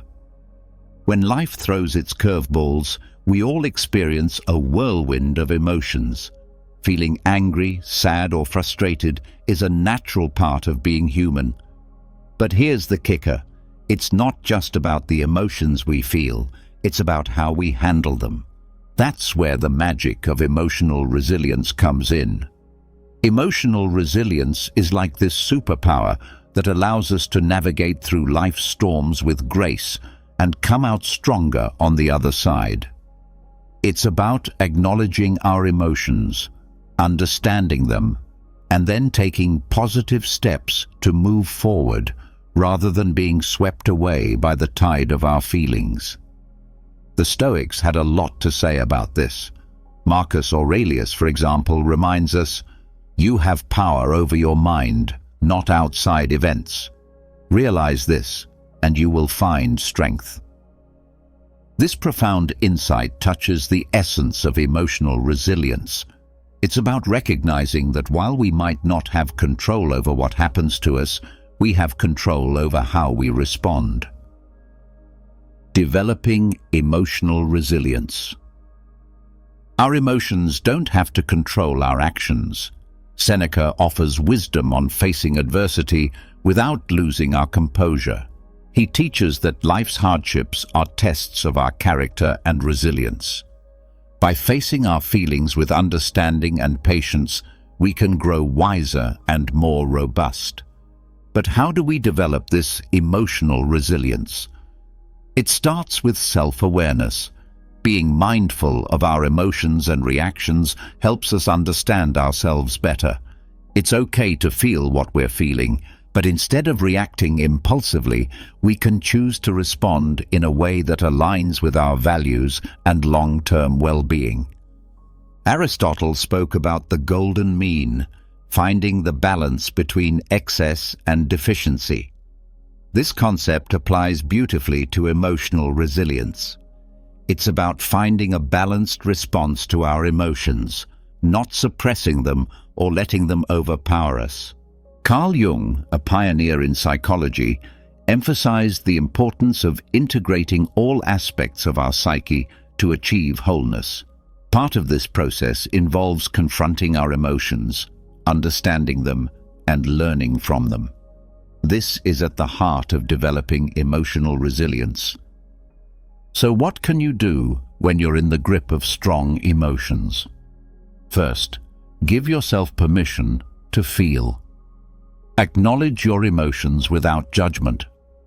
Then, take a step back and try to understand what triggered these feelings. This reflection can provide valuable insights into your emotional patterns and triggers. Epictetus said, "It's not what happens to you, but how you react to it that matters." This is a powerful reminder that our reactions to our emotions can shape our experiences. Instead of being reactive, we can choose to respond in a way that is constructive and healing. Developing emotional resilience is a journey.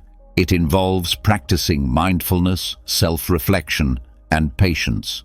It's about building a toolkit of coping strategies like journaling, talking to a trusted friend, or practicing relaxation techniques. Most importantly, it's about treating yourself with kindness and compassion as you navigate through your emotions.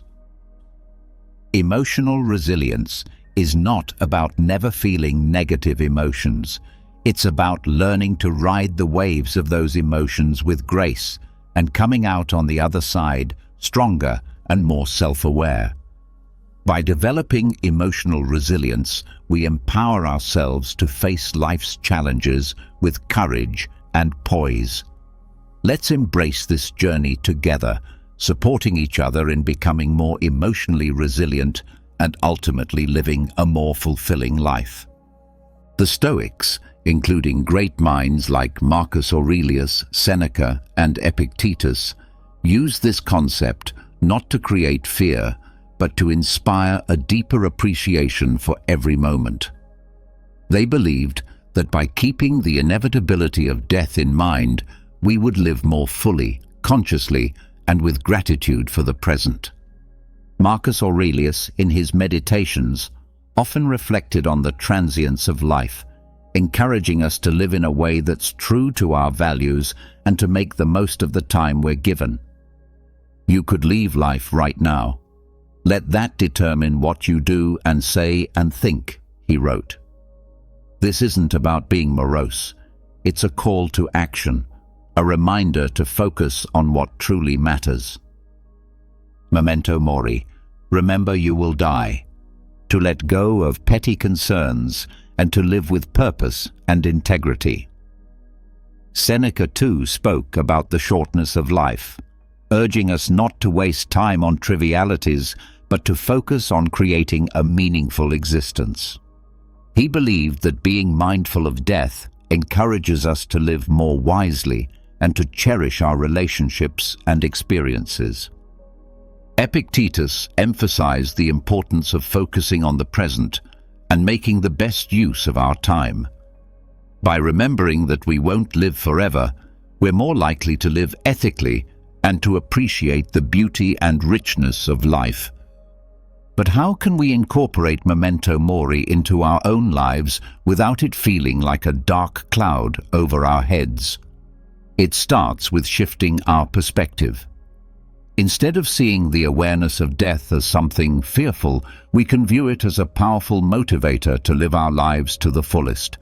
It's about embracing the present, not postponing our dreams or happiness for some undefined future that's not guaranteed.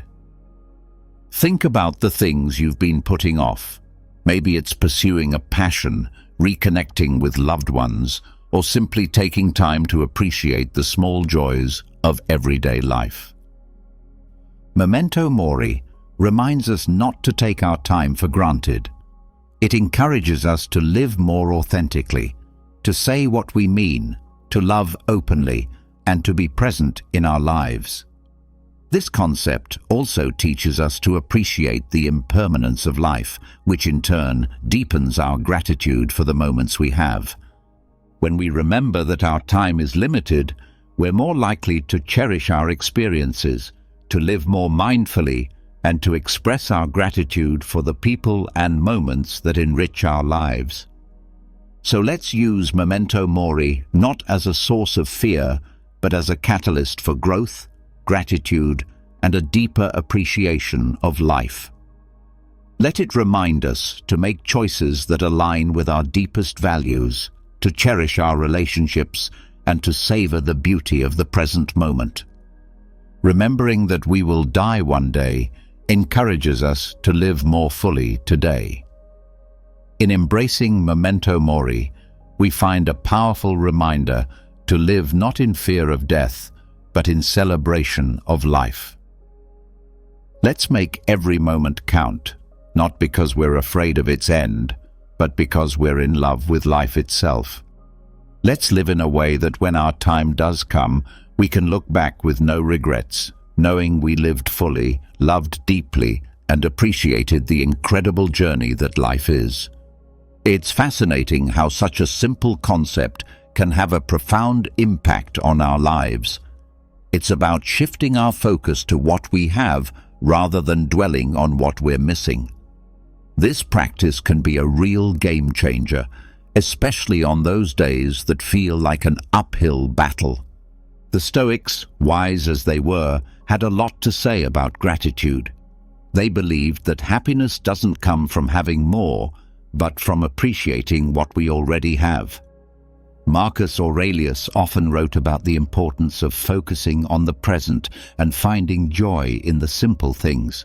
He said, "When you arise in the morning, think of what a precious privilege it is to be alive, to breathe, to think, to enjoy, to love."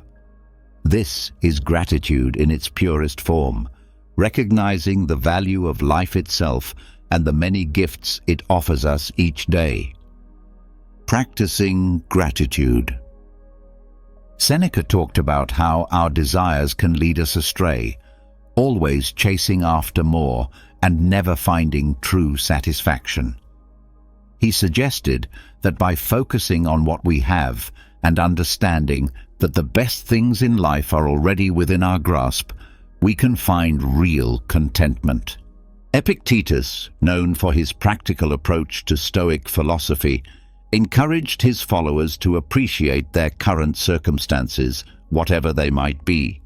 He believed that by accepting and finding value in our present situation, we could live a more fulfilled life.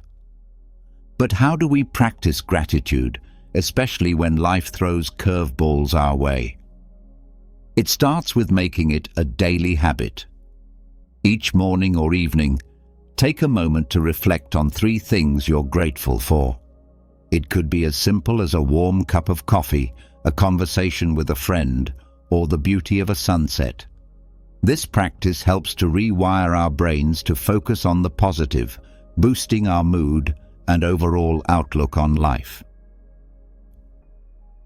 Gratitude also means embracing the challenges and finding lessons within them. Instead of asking, "Why is this happening to me?" we can ask, "What can I learn from this?" This shift in perspective can help us appreciate our experiences, both good and bad, as valuable steps on our journey. Moreover, practicing gratitude helps us build stronger connections with others. By expressing appreciation for the people in our lives, we not only brighten their day, but also strengthen our relationships. A simple thank you can go a long way in showing someone that they're valued and loved. Aristotle spoke about the importance of recognizing the good in our lives and striving for a virtuous life. He believed that gratitude was a key part of achieving eudaimonia, or true happiness, as it allows us to appreciate the goodness around us and within ourselves. Even modern psychology supports the benefits of gratitude. Studies have shown that people who practice gratitude regularly experience less anxiety, sleep better, and have a more positive outlook on life. It's like Carl Jung said, the word happiness would lose its meaning if it were not balanced by sadness. By acknowledging and being grateful for the full spectrum of our experiences, we find a deeper, more authentic form of happiness. So let's make gratitude a cornerstone of our daily lives.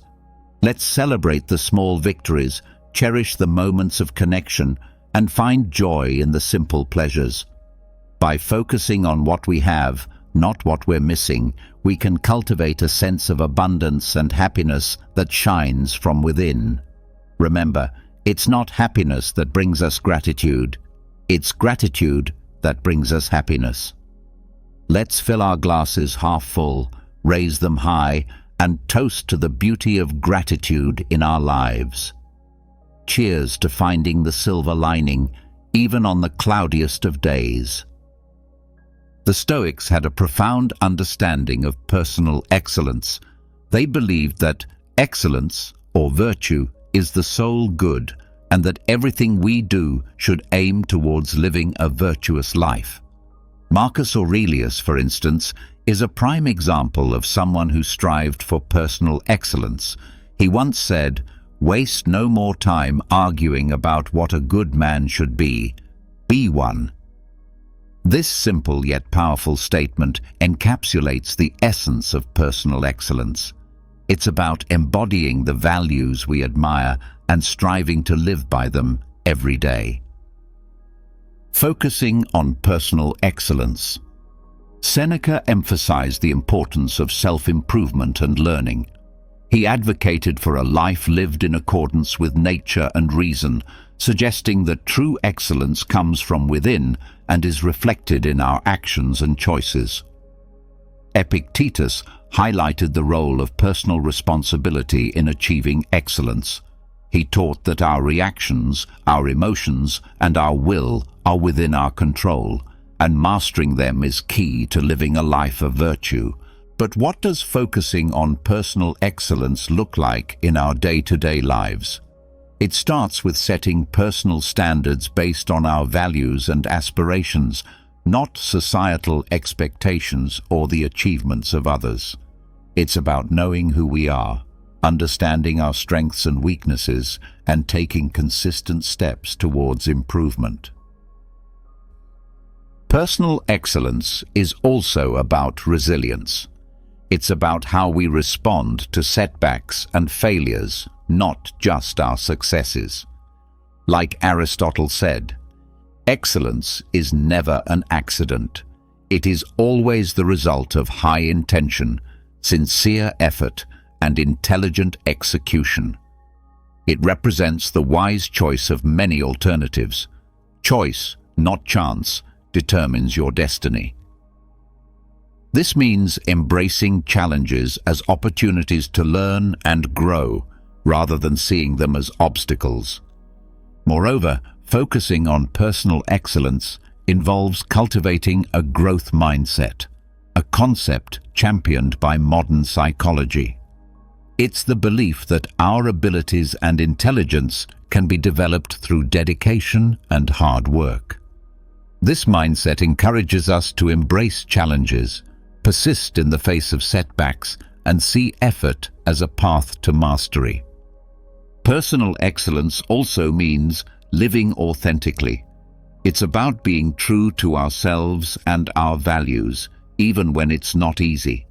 It's about making choices that reflect who we are and who we want to be, and taking pride in our journey, including the struggles and the triumphs. Practicing gratitude, as we discussed earlier, ties into personal excellence too. By appreciating what we have and where we are on our journey, we foster a positive outlook that supports our growth and well-being. So let's commit to focusing on personal excellence. Let's set our own standards, embrace our unique paths, and take pride in our progress. Remember, it's not about being perfect. It's about being proud of who we are and how we live.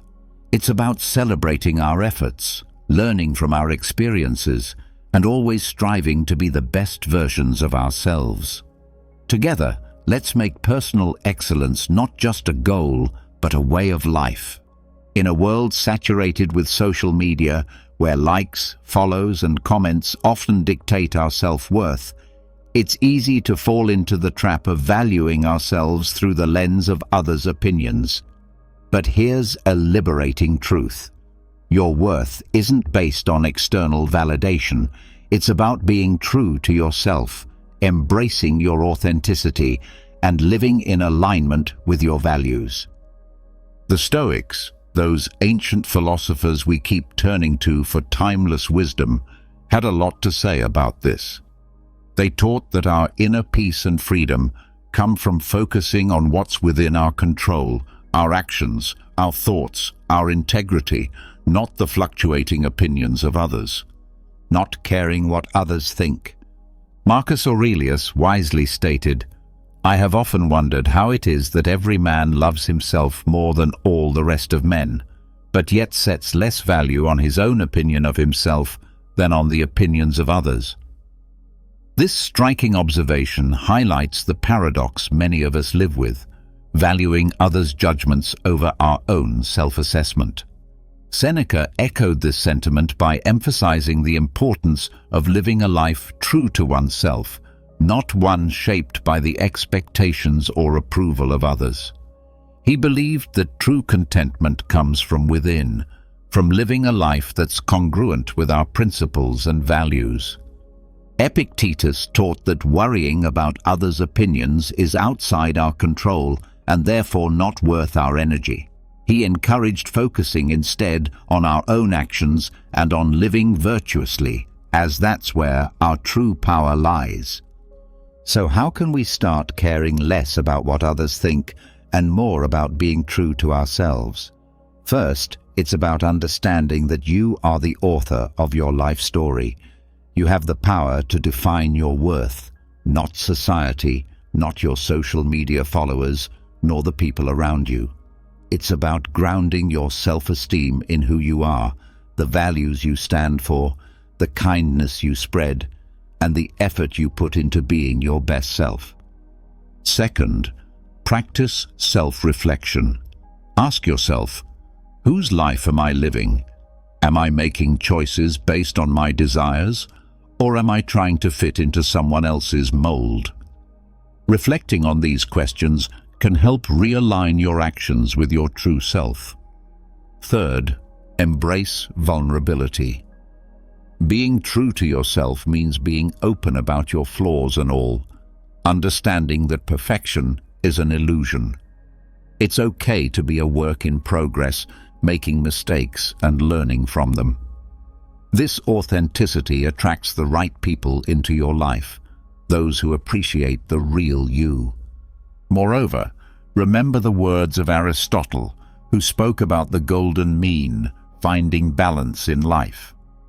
Applying this to our concern for others' opinions, it's about finding a healthy balance between considering constructive feedback and maintaining our autonomy and self-worth.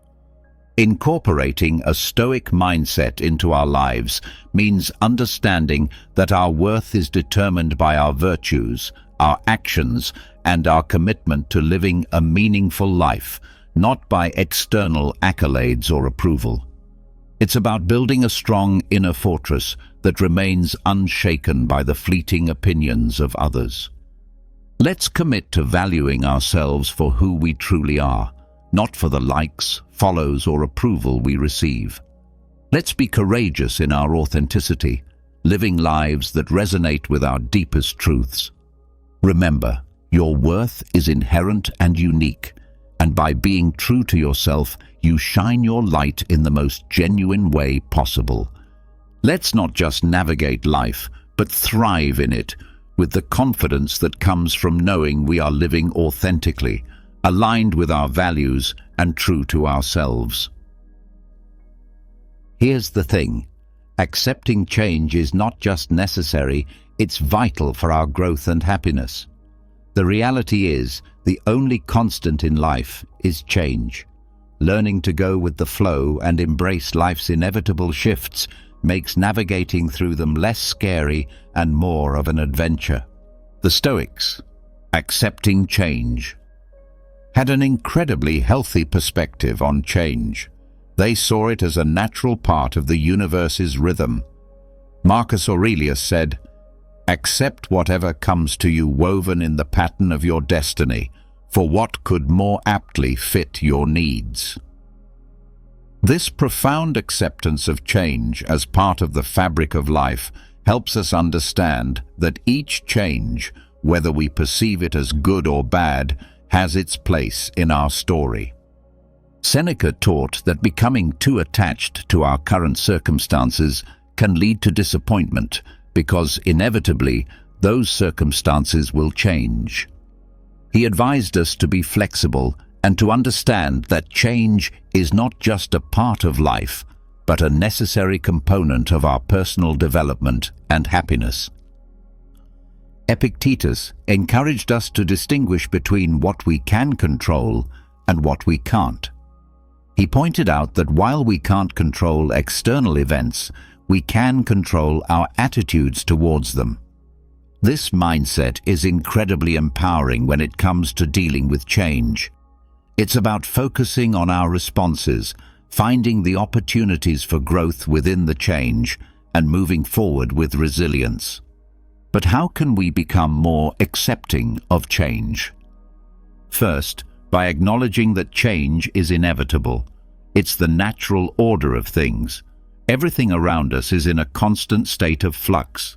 Seasons change, people come and go, and our very cells are renewing themselves as we speak. Embracing change means embracing life itself. Second, by practicing mindfulness. Being present in the moment allows us to appreciate our current experiences without clinging to them. This awareness creates a space for acceptance when those experiences inevitably evolve or come to an end. Third, by seeking the lessons in change. Every shift in our lives, no matter how challenging, comes with opportunities to learn and grow. Instead of asking, "Why is this happening to me?" we can ask, "What can I learn from this?" This shift in perspective can turn the challenges of change into stepping stones for personal development. Aristotle spoke about the importance of pursuing a virtuous life as the key to happiness. Part of virtue is adaptability, the ability to navigate life's changes with grace and wisdom. It's about finding balance and harmony within the flux of life. Modern psychology supports this Stoic approach to change. Viewing change as an opportunity rather than a threat can significantly reduce our stress and anxiety levels. It can enhance our resilience, making us better equipped to handle whatever life throws our way. Let's remind ourselves that change is not just something to endure, but to welcome as a natural, enriching part of our journey. By accepting change, we open ourselves to new experiences, growth, and the beautiful unfolding of our unique paths in life. Remember, going with the flow isn't about passivity. It's about actively engaging with life in its full, dynamic complexity. Let's navigate the currents of change with courage, grace, and a heart open to the endless possibilities that change brings. Despite our differences, we're all in this together, navigating the complex journey of life. By fostering an understanding and caring attitude towards others, we contribute to making the world a kinder. Practicing compassion and empathy.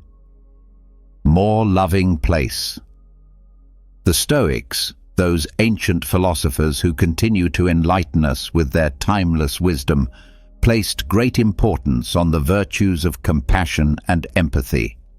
They believed in the interconnectedness of all humans and taught that kindness and understanding towards others are essential aspects of living a virtuous life. Marcus Aurelius, for instance, reminded us that human beings are social creatures by nature, meant to live in harmony and cooperation with one another. He said, "What brings no benefit to the hive brings none to the bee." This beautifully illustrates the idea that our well-being is intrinsically linked to the well-being of others. Seneca emphasized the importance of treating others with kindness and generosity. He argued that compassion is a natural human instinct and that by helping others, we also help ourselves.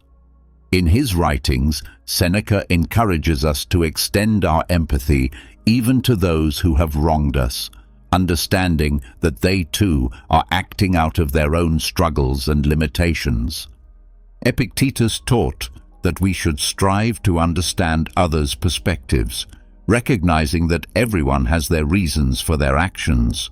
This doesn't mean condoning harmful behavior, but rather approaching others with a mindset of empathy, seeking to understand their experiences and viewpoints. But how can we practice compassion and empathy in our daily lives? It starts with listening, truly listening to the stories, experiences, and feelings of those around us.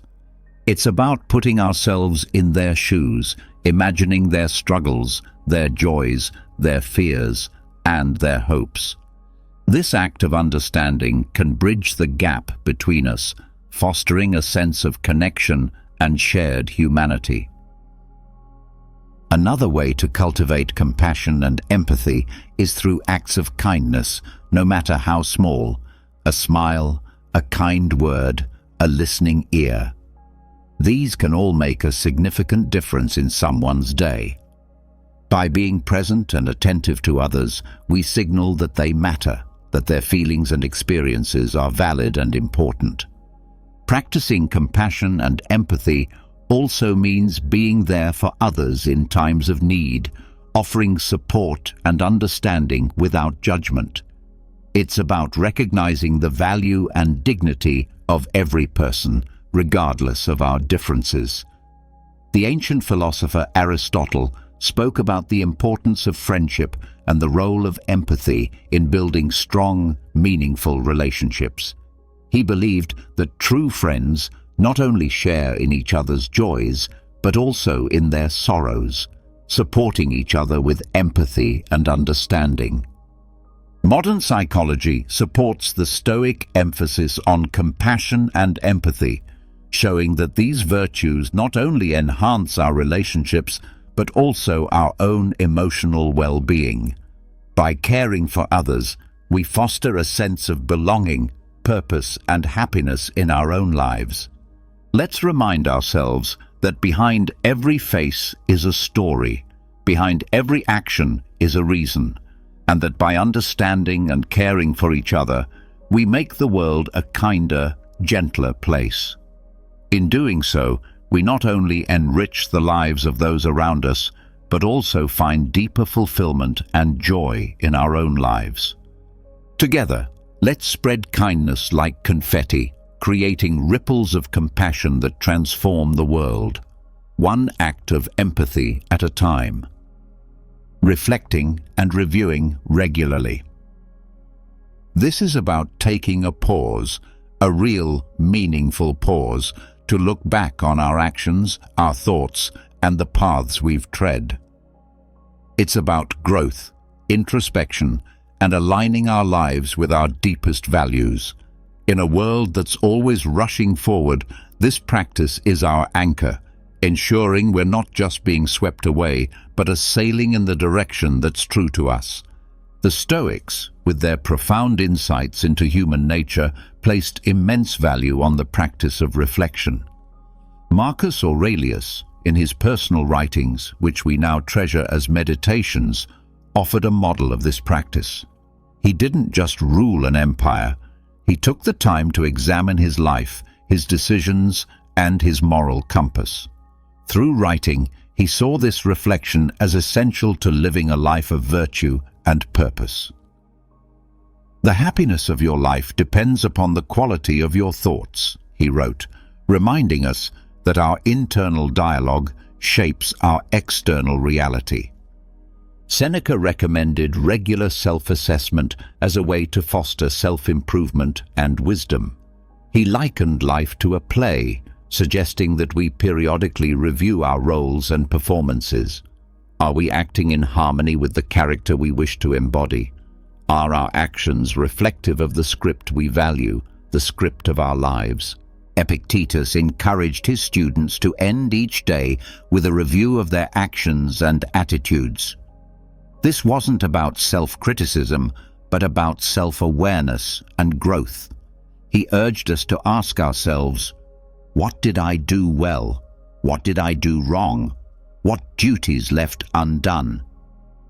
Through such questions, we can steer our lives more consciously, making adjustments that bring us closer to our ideals. But how do we incorporate this Stoic practice of reflection and review into our modern lives? First, by making it a habit. Dedicate a few minutes each day, perhaps before bedtime, to reflect on your day. What were your victories? Where did you face challenges, and how did you respond? This practice can start as a mental exercise, but writing it down can enhance its benefits, giving you a tangible record of your journey. Second, use reflection as a tool for gratitude. In reviewing your day, also take note of the moments, no matter how small, that brought you joy or gratitude. This balances our natural tendency to focus on the negative, cultivating a more positive outlook on life. Third, approach this practice with kindness. Reflection is not about berating yourself for mistakes, but about recognizing them as opportunities for learning and growth. Be as understanding and supportive to yourself as you would be to a dear friend. Aristotle spoke about the importance of living a reflective life. He believed that true wisdom comes from understanding ourselves, our actions, and our place in the world. This reflection is the essence of living an examined life, one that's in accordance with virtue and excellence. In modern psychology, the benefits of regular reflection are well documented, showing improvements in mental health, clarity of purpose, and personal growth. Reflecting on our experiences helps us process emotions, learn from our actions, and make more informed decisions moving forward. Let's commit to this practice of reflecting and reviewing regularly. Let it be our guidepost, ensuring that we're not just passively experiencing life, but actively shaping it according to our values. By taking the time to look back, we gain the insight needed to move forward more aligned, more aware, and more in tune with the essence of who we are and who we aspire to be. Let's cherish this journey of introspection, for it is in knowing ourselves that we find the path to true fulfillment and joy. Each of these lessons from Stoicism isn't just ancient wisdom. They're life hacks that can help us deal with stress, make better decisions, and find peace in chaos. Remember, it's not the challenges along the way that define us, but the strength we find in facing them, the wisdom we gather, and the compassion we share. Each step, each reflection, each act of kindness is a brushstroke in the masterpiece that is your life. So let's not just exist, let's live vibrantly, purposefully, authentically. As we part ways today, I encourage you not to let the inspiration end here. On the screen, you'll find a playlist that's a treasure trove of wisdom, stories, and strategies to help you navigate life's twists and turns with grace and resilience. Click on it, dive deeper, and continue to sculpt the most authentic version of yourself. Together, let's keep growing, keep reflecting, and keep embracing the beautiful complexity of life. Thank you for sharing this time with me. Until we meet again, remember to live not just for the applause, but for the cause of being your most genuine self. Have you ever found yourself in a tricky situation where someone publicly disrespects you? Maybe it was a tactless, sarcastic comment in front of others, or an awkward joke that left you feeling undervalued and humiliated. In moments like these, have you ever wondered, how should I respond to not just maintain my dignity, but actually earn respect even from people who habitually disregard others' value? Don't worry, you're not alone. We've all experienced moments like this, and the fascinating thing is you have more control than you might think over how you handle them. In this video, we're diving into some effective tips and psychological techniques inspired by the timeless wisdom of Stoic philosophy. These strategies won't just help you navigate difficult situations calmly, they'll also help you gain respect from those around you. Stick around because we're going to explore exactly how to respond intelligently, turning uncomfortable moments into opportunities to affirm your self-worth. Let's start by understanding why you sometimes find yourself in these situations. In many cases, it's not because people hate you or hold a personal grudge. The issue often lies in a kind of opportunism that some people exhibit. These individuals try to elevate themselves by diminishing others. They think that making you appear weak or uncomfortable will make them stand out more. This behavior is common not just in workplaces, but also in social circles and even within families. Stoic philosophy, with its timeless insights, teaches us that respect isn't something you demand or impose on others. Instead, it's about how you conduct yourself, how you build and establish boundaries for your own self-worth. Marcus Aurelius once said, "You have power over your mind, not outside events. Realize this, and you will find strength." In moments like these, your calm and confidence are your ultimate weapons. But it's not just about how you handle unpleasant situations. The bigger picture is creating an environment where respect for you becomes a given. What does that mean?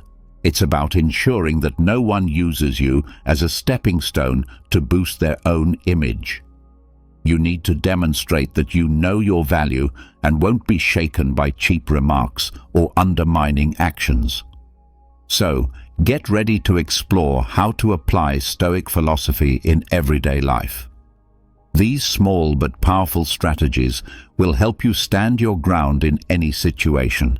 And if you've ever felt unbalanced or undervalued by others, remember this: respect isn't earned through aggressive comebacks, but through how calmly and steadfastly you control yourself. Now, let's dive into these practical solutions and show you how to handle disrespect with grace and strength. First tip: first impressions. First tip: the first impression matters a lot. First impressions are the foundation of how you are perceived, and interestingly, it's often less about what you say and more about how you present yourself. Picture this: you're at an important networking event. Someone walks into the room, scans the crowd, and makes their way toward you. They extend their hand for a greeting, but instead of standing up, you remain seated, offering a quick glance at their hand before shaking it. The result? You've unintentionally conveyed a lack of confidence and signaled that this interaction might not matter much to you. Small actions like this have a massive impact on how others perceive you. The Stoics understood this deeply.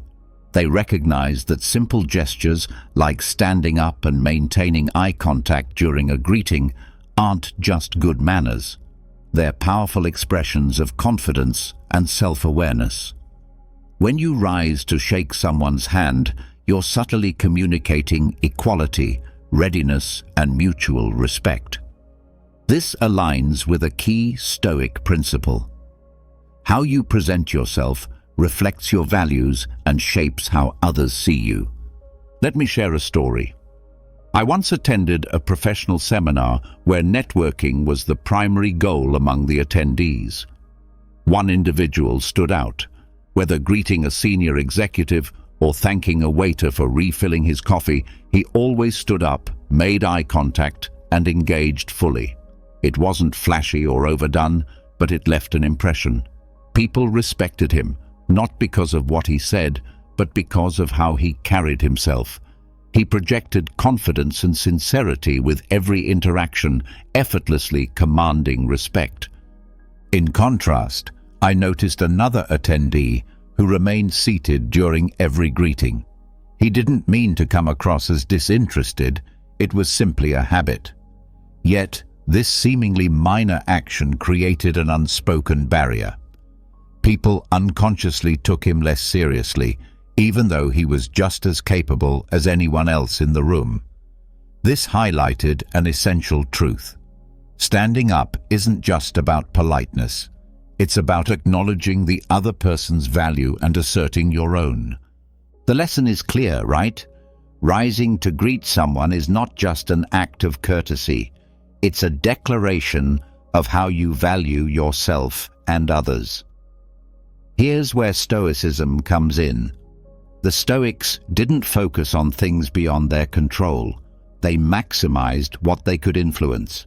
In this case, it's your behavior, your presentation, and the way you communicate your worth through small yet meaningful actions.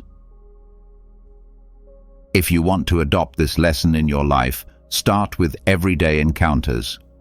Whether you're meeting someone in the office, at a cafe, or even during a virtual meeting, make sure you're fully present.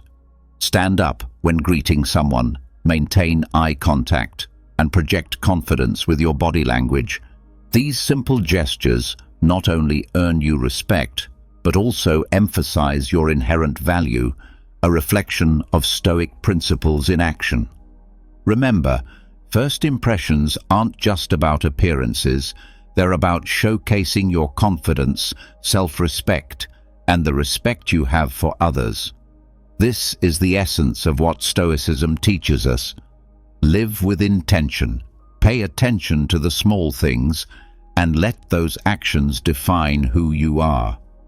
So, the next time you meet someone, rise to the occasion, look them in the eye, and let your actions speak louder than words. Second tip: when someone interrupts you. When someone interrupts you in public during a conversation, the best thing you can do is fix that person with a firm and determined look. When someone interrupts you during a conversation, especially in a public setting, it can feel downright frustrating. You're trying to make a point, and suddenly someone jumps in, derailing your train of thought. But hold on a second. The natural reaction for many is to get angry or respond sharply, but that often only escalates the situation and makes you appear less composed. So, what should you do? This is where Stoic philosophy steps in to help you handle the moment with calmness and authority. Stoicism teaches us that true strength doesn't come from controlling others, it comes from controlling ourselves. In this situation, a simple, steady gaze can convey a stronger message than any words. Instead of reacting impulsively, pause, look directly at the person who interrupted you with a calm yet focused gaze.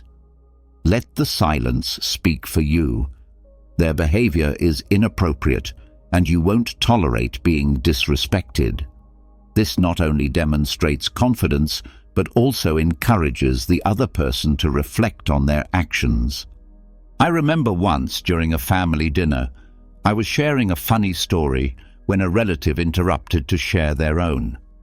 At first I felt a bit flustered and awkward, but instead of cutting them off mid-sentence, I stopped, looked at them calmly, and waited. The silence lasted only a few seconds, but carried more weight than any words could have. They quickly realized they'd interrupted at the wrong moment, corrected themselves, and allowed me to continue. The rest of the evening was smooth, and I regained control of the conversation without any drama. This strategy works particularly well in public or group settings. By staying composed and in control, you naturally draw attention. Your presence becomes stronger, and you don't need to raise your voice or argue to reclaim your space in the conversation. Stoicism teaches us not to let others' actions dictate our emotions. Instead, we use tools like body language and calmness to steer the situation without losing our dignity. But the gaze is just the beginning. Once the interruption is addressed politely but firmly, resume your point. A simple phrase like, "Let me pick up where I left off," not only asserts your right to speak, but also maintains respect for everyone involved. Remember, the goal isn't to embarrass the other person, but to set a clear expectation that respect in communication is non-negotiable. What's remarkable about this approach is that it requires no aggression or intimidation. Just stay calm, avoid showing anger, and let your actions speak volumes. When others see you handle interruptions with confidence and intention, they'll not only respect you more, but also reflect on their own behavior. Stoicism reminds us that true power lies in maintaining self-control, even in challenging moments.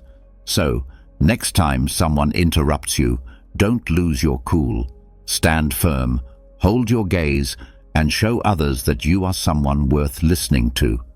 This isn't just about earning respect, it's about expressing your self-worth in a way that's both meaningful and lasting. Third tip, jokes and humiliation. When someone tries to humiliate you with a joke in a group of friends, adopt this strategy. When someone in your group of friends deliberately tries to humiliate you with a joke, your first instinct might be to feel embarrassed or upset. But remember, the way you respond will determine the entire dynamic of the situation. This is where Stoic philosophy can be an incredibly powerful tool, helping you stay calm and take control.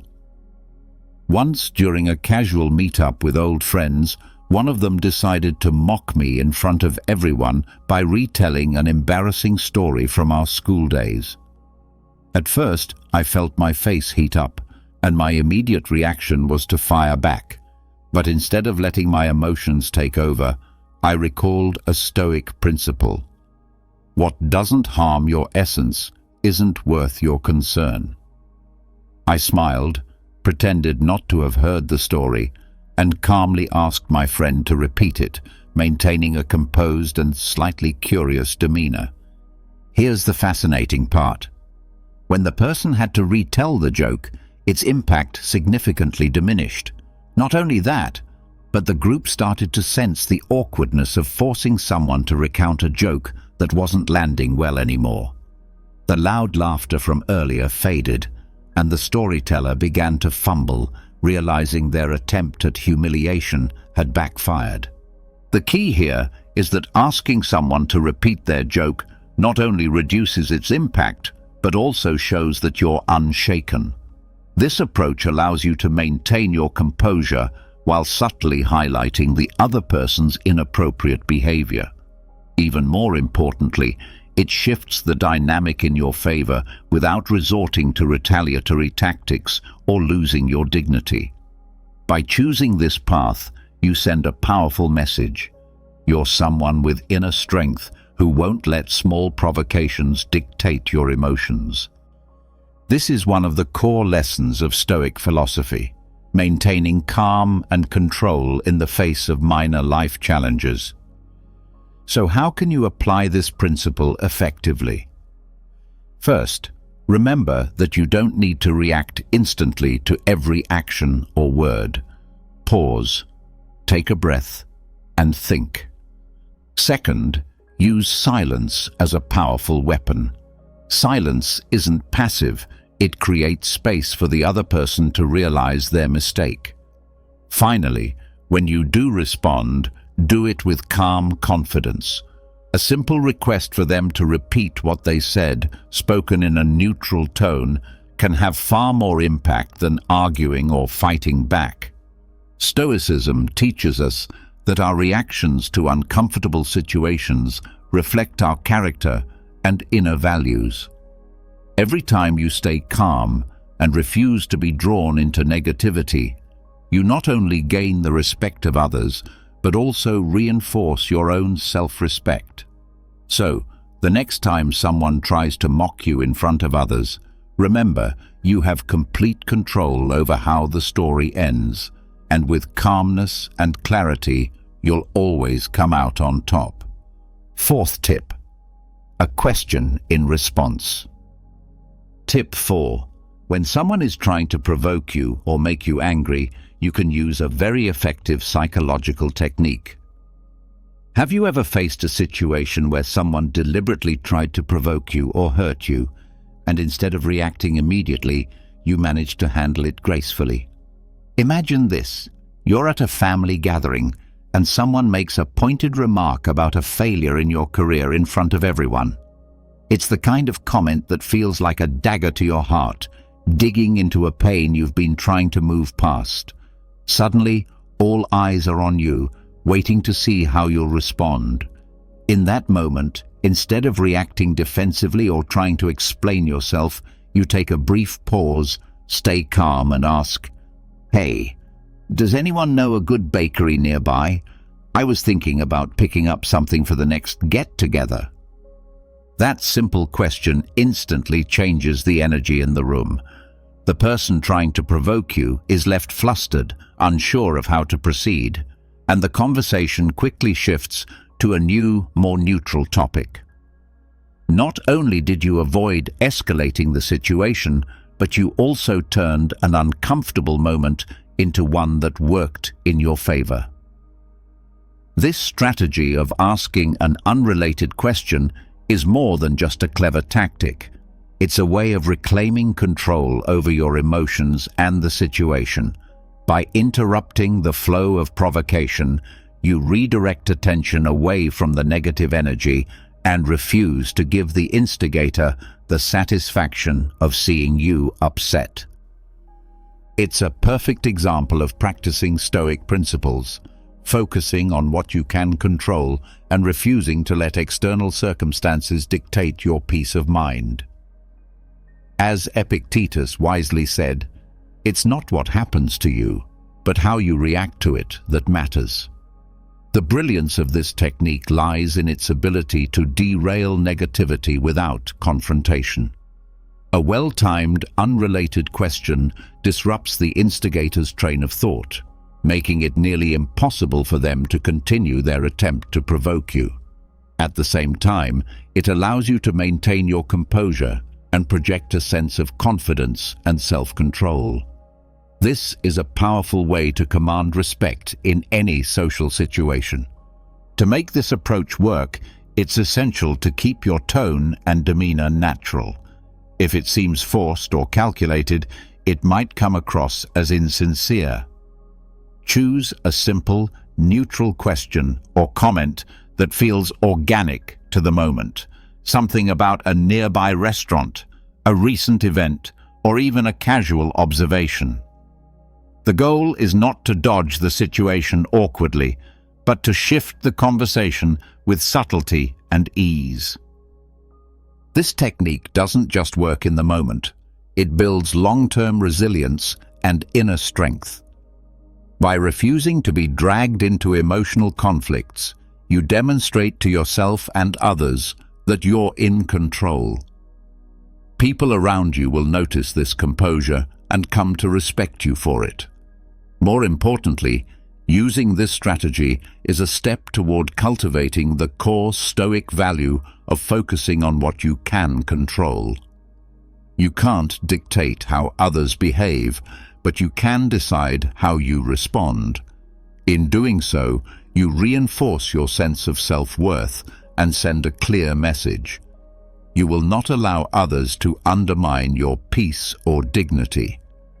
Next time you find yourself in a situation where someone's words are aimed to provoke or hurt, remember this approach. Ask a simple, unrelated question and observe how the dynamic changes. You'll not only diffuse the tension, but also feel empowered by your ability to rise above it. As Marcus Aurelius wisely reminded us, true power comes from maintaining peace of mind, regardless of external circumstances. By mastering this, you'll not only handle challenges with grace, but also elevate the respect others have for you in any situation. Let's move on to the fifth and final tip: walking away. Have you ever found yourself in a situation where you felt undervalued, disrespected, or even completely ignored?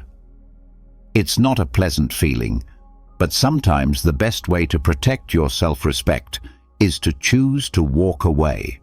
Stoic philosophy teaches us that respect isn't something you can demand.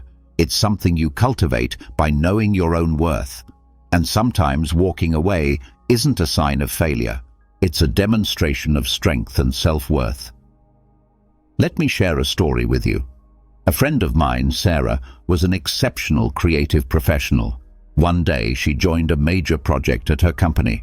However, instead of being recognized for her relentless efforts, she was constantly ridiculed by her manager in front of the team. They would interrupt her in meetings, dismiss her ideas, and make her feel as if her contributions didn't matter. At first, Sarah tried harder, believing she needed to prove herself, but after months of frustration, she realized she didn't need to beg for respect from people unwilling to give it. A pivotal meeting changed everything.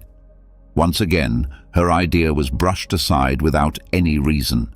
This time, Sarah calmly closed her laptop, stood up, and said she would put her energy into a place where it was valued. She walked out of the meeting, leaving her colleagues stunned. That same day, she submitted her resignation, not out of anger, but as an act of self-preservation. A few months later, Sarah joined another company in a leadership role, where she was not only respected, but celebrated for her talents. Sarah's story isn't just about leaving, it's about choosing where to invest your energy. Walking away doesn't signify weakness. On the contrary, it demonstrates that you understand your value and refuse to stay in an environment that undermines it. Stoic philosophy teaches us that the only thing we can truly control is how we respond to situations. While you can't force others to respect you, you can decide not to remain in a place where respect is absent. The most powerful part of walking away is that it's not about creating drama or proving a point. It's a personal decision, quiet but resolute. It's a way of telling yourself, I am worth more than this. Marcus Aurelius emphasized, you have power over your mind, not outside events. Realize this, and you will find strength. Staying in a disrespectful environment is choosing to let others diminish your value. So how do you know when it's time to walk away? It's when you realize that all your efforts to build respect have been met with indifference. When you feel you're constantly fighting to be recognized, don't wait until your self-esteem has been eroded. Listen to yourself, and if necessary, choose to leave, because being an absence that's respected is far better than being a presence that's diminished. Walking away is not about surrendering. It's about setting boundaries. Stoic philosophy teaches us not only to control our emotions, but also to safeguard our sense of worth. The next time you find yourself being devalued, remember that sometimes the most respectful action you can take is to leave the table where your worth isn't recognized. Respect isn't begged for, it's built by how you decide to treat yourself. I would love to hear about your journey and triumphs. Please hit subscribe, turn on the notification bell, and leave a comment below to share your story, your successes, and even the challenges you've overcome. If you're not sure what to comment, just write, "I can do it," to show that you've completed this session. Your engagement helps this community grow toward wisdom and the art of turning every challenge into an opportunity. I'll leave 2 more videos here so you can continue learning and growing on your personal development journey. Imagine being able to stay calm and collected in the middle of a traffic jam, facing a difficult conversation with your boss, or even dealing with a personal crisis. This is the power of Stoicism, an ancient philosophy that has helped people for centuries to live happier and more fulfilling lives. Stoicism teaches us that the only thing we can truly control is our own thoughts and actions. Everything else, from the weather to the economy to the behavior of others, is outside of our control. By accepting this reality, we can free ourselves from the anxiety and frustration that comes from trying to control things that are outside of our reach. Stoicism also teaches us to focus on what we can control, which is our own character and our actions. By striving to live a virtuous life, we can create a sense of inner peace and contentment that is not dependent on external circumstances. In this video, we'll explore 10 profound lessons from Stoicism that can help you achieve inner peace and mastery over your emotions. Join us on this journey of self-discovery as we explore the ancient wisdom of Stoicism and learn how to apply it to our modern lives. Lesson number 1. Embrace what you can control. Epictetus, the Stoic sage, offers us a fundamental lesson that serves as the cornerstone of Stoic philosophy, the dichotomy of control. At the heart of this teaching is the recognition that our lives are subject to a fundamental division between elements we can control and those beyond our influence. This concept is pivotal in cultivating a calm and composed demeanor, even in the midst of life's uncertainties. In essence, Epictetus advises us to invest our energy and attention in those aspects of life that fall within our sphere of control. These include our thoughts, actions, intentions, and responses. By directing our focus to what is genuinely within our power, we can navigate life with a sense of purpose and mastery. It is the acknowledgement that our internal world is under our dominion that forms the bedrock of our tranquility. Conversely, external events and circumstances, which often elude our sway, are to be acknowledged as outside the realm of our control.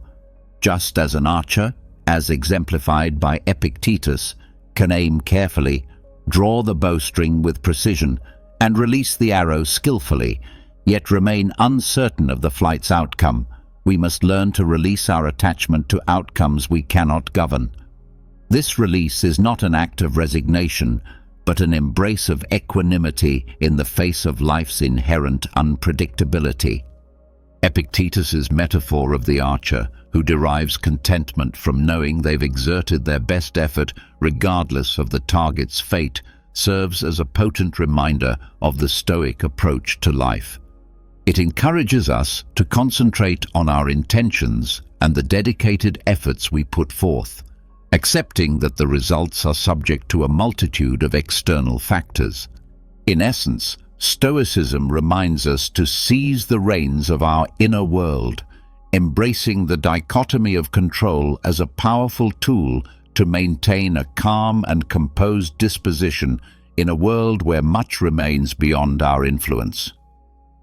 By concentrating our energies on what we can shape, we free ourselves from the burden of attempting to govern the uncontrollable, allowing us to discover serenity in the knowledge that we've done our utmost with the tools at our disposal. Lesson number 2. The power of acceptance. In the grand tapestry of Stoic philosophy, few figures stand as tall as the Roman emperor and philosopher Marcus Aurelius. His profound insights, often chiseled in the timeless monument of meditations, resonate through the ages and illuminate one of the most powerful lessons in Stoicism, the lesson of acceptance. Marcus Aurelius guides us through a profound exploration of the human condition, acknowledging the inevitability of both triumph and tribulation. Life, as he observes, is a symphony of ups and downs, a constant ebb and flow. Within this ever-shifting landscape, there exist circumstances beyond our influence, elements we cannot control. Marcus Aurelius, in his role as a Stoic sage, extols the virtue of accepting these immutable truths. To accept, in the Stoic sense, is to embrace the reality of life's unpredictability and impermanence. It is to release the chains of attachment to specific outcomes and to walk in harmony with the unceasing rhythm of the universe. In Marcus Aurelius's words, resistance to the natural course of events leads only to turmoil and distress, like a ship struggling against the relentless current. The Stoic perspective on acceptance is akin to setting sail on the sea of existence without a fixed destination, yet with an unwavering faith in the voyage itself. It is an invitation to relinquish the desire for unyielding control and instead flow with the ever-changing stream of life. To dance with the music of the cosmos, whether its notes are serene or tempestuous, is the embodiment of Stoic temperance. In the realm of Stoicism, this lesson forms the bedrock of inner peace and tranquility. It urges us to open our arms to life's capriciousness, to savor the sweetness of success, and to weather the storms of adversity with grace. The power of acceptance, as illuminated by Marcus Aurelius, is a beacon that guides us through the labyrinth of existence, allowing us to greet each moment, each circumstance, with an equanimous heart. It is the serenity of embracing life in all its unpredictability, finding profound serenity in the midst of its ever-shifting landscape. Lesson number 3. Practice mindfulness. Practice mindfulness. Seneca, the venerable Stoic philosopher whose wisdom has transcended the ages, illuminates a crucial lesson for those seeking calm and composure in the midst of life's tempests: the practice of mindfulness. In the Stoic lexicon, mindfulness is a compass guiding us to the shores of the present moment, offering sanctuary from the ceaseless turbulence of past regrets and future uncertainties. In its essence, mindfulness is the art of inhabiting the now, of immersing oneself in the present moment with profound awareness. It is the antidote to the affliction of rumination, the ceaseless churning of the mind over past sorrows and future anxieties. Seneca's Stoic teachings beckon us to pay homage to the beauty and profundity of the present, recognizing that it is the only time that holds genuine existence. The practice of mindfulness, as outlined by Seneca, is not confined to the extraordinary moments of life, but extends its embrace to the ordinary and mundane. It encourages us to witness life's tapestry with a keen eye, from the remarkable to the seemingly inconsequential. In doing so, we detach ourselves from the tormenting clutches of regret and the paralyzing grip of worry.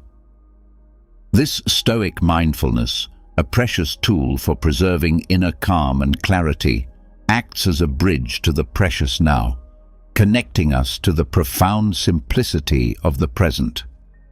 It is an art that grants us the ability to fully engage with our current circumstances, to savor each breath, and to relish the beauty that unfolds in every heartbeat. In the practice of mindfulness, we discover a timeless sanctuary where the mind finds solace, a place where inner tranquility is nurtured and composure is cultivated amidst the swirling tides of existence. Lesson number 4. Cultivate resilience. Resilience. In the vast landscape of Stoic wisdom, the lessons of resilience echo as a resounding anthem.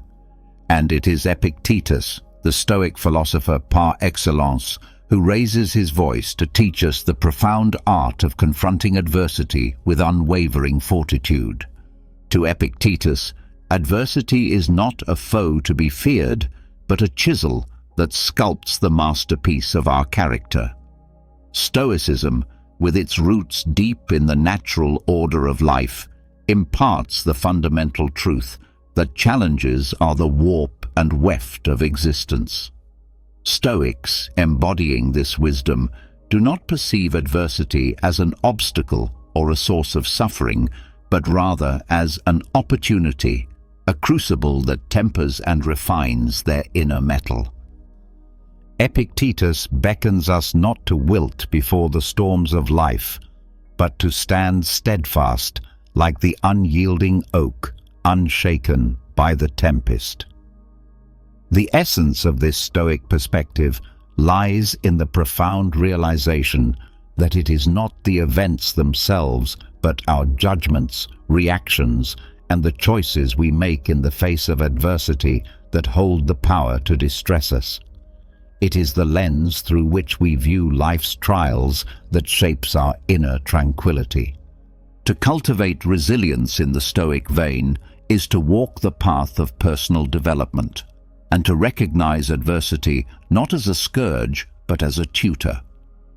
Stoicism teaches us that in the crucible of hardship, we discover the true extent of our strength, and it is through facing life's tribulations with courage and unwavering resilience that we emerge like tempered steel, with a character fortified by the trials we have endured. The Stoic perspective on adversity harmonizes seamlessly with the Stoic belief in the sovereignty of choice. Epictetus, in his sagacity, urges us to confront challenges not with trepidation, but with the valor of a warrior, for it is through our responses to external events that we preserve the sanctity of our inner calm and composure.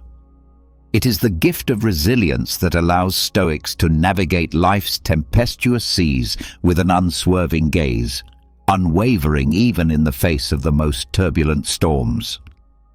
Lesson number 5. Choose your response.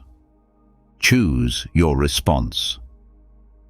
Epictetus, the venerable Stoic sage whose wisdom has traversed the annals of time, bequeaths to us a profound lesson of immeasurable value, the power of choice in our responses. Within the Stoic philosophy, this lesson stands as an indomitable pillar, a lighthouse guiding us through the tumultuous seas of existence. Epictetus, with unwavering conviction, imparts the truth that while the tides of external events may remain beyond our dominion, the helm of our responses is firmly within our grasp. This, he proclaims, is the essence of Stoic wisdom. In the Stoic sanctum, wherein calm and composure reign supreme, the locus of control is resolutely internal. Stoicism, a philosophy grounded in profound self-mastery, extols the sovereignty of our responses to life's multifarious challenges. It is in this sacred space that the Stoic virtues, wisdom, courage, justice, and temperance serve as guiding stars, illuminating the path to maintaining inner tranquility. Epictetus, with his sage counsel, invites us to contemplate the nature of our judgments and reactions, particularly in the crucible of adversity. It is through this introspection that we awaken to the profound truth that we possess the sacred gift of choice, the ability to consciously craft our responses to the myriad external events that unfold in our lives. The Stoic approach to responding sagely to life's vicissitudes is akin to a masterstroke on the canvas of existence. It is the choice to align our responses with the Stoic virtues, to confront life's tribulations with the wisdom of sages, the courage of heroes, the justice of righteous hearts, and the temperance of those who tread the path of inner mastery. The Stoics' arsenal, laden with the wisdom of Epictetus, is a bastion of inner peace, impervious even to the fiercest storms. Through conscious choice and alignment with Stoic virtues, we forge a shield that preserves our serenity in the face of adversity. It is the Stoics' clarion call to navigate the labyrinthian corridors of life with grace and resilience. For in the crucible of conscious choice, we find the crucible of enduring inner peace. Lesson number 6. Limit excessive desires. In the illustrious tapestry of Stoic wisdom, woven with threads of reason and virtue, Seneca's counsel on the Stoic principle of moderation stands as a masterpiece in itself. A sage known for his profound philosophical essays on virtue and personal development, Seneca extends to us a lesson of paramount importance. A lesson that beckons us to curb the tempestuous desires that often threaten to engulf our inner calm. At the heart of Stoicism lies the belief that excessive desires, like turbulent seas, have the power to cast our lives adrift, leaving us in a perpetual state of turmoil and discontent. The Stoic sages, in their unwavering pursuit of inner tranquility, recognized the perils of unbridled longing for wealth, status, and material possessions far beyond what is necessary for a life of virtue and wisdom. Seneca, echoing the Stoic sentiment, imparts his wisdom, rooted in the belief that authentic contentment finds its dwelling in the sanctuary of limited desires. It is a lesson that encourages us to navigate the labyrinthine corridors of existence with the rudder of moderation, guiding us toward the tranquil harbor of inner peace. The Stoic path, as illuminated by Seneca's wisdom, beckons us to simplify our desires, seeking only that which is requisite for a life marked by goodness and virtue. In this simplification, we unearth the precious gems of contentment and tranquility, independent of the capricious winds of external fortune. The Stoic practice of limiting excessive desires becomes the lodestar, ensuring the maintenance of a calm and composed disposition. It is within the walls of this ancient wisdom that we discover the profound truth that the fervent pursuit of external treasures is but a fleeting mirage, and the true treasures lie within, waiting to be unearthed. Seneca's teachings stand as an enduring testament to the Stoic commitment to inner mastery and the temperance of desires, forging a path that leads to the sacred sanctuary of inner calm. Lesson number 7. Be virtuous.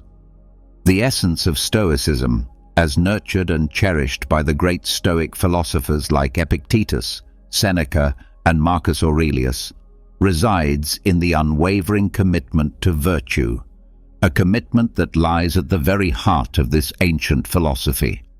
The Stoic virtues, comprising wisdom, courage, justice, and temperance, become the compass guiding us toward a life marked by inner composure and tranquility. In the rich tapestry of Stoic wisdom, the virtues occupy a hallowed place. They are the moral lodestars that beckon us to navigate life's tempestuous seas with grace and wisdom. These virtues, etched into the annals of Stoic thought, are not mere abstractions.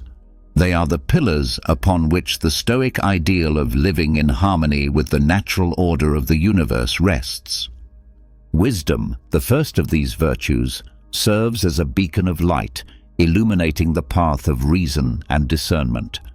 It calls upon us to cultivate a deep understanding of the world and our place within it. The Stoic sages, such as Epictetus, understood that wisdom is the foundation upon which all other virtues are built. With wisdom as our guiding star, we gain the capacity to see the world as it truly is and to discern between the fleeting and the enduring.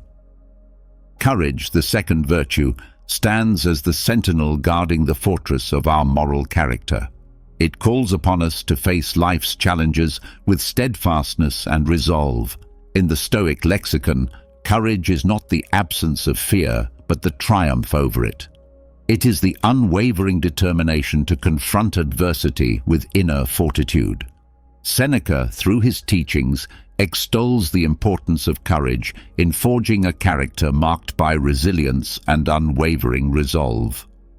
Justice, the third virtue, extends its mantle of righteousness over the Stoic path.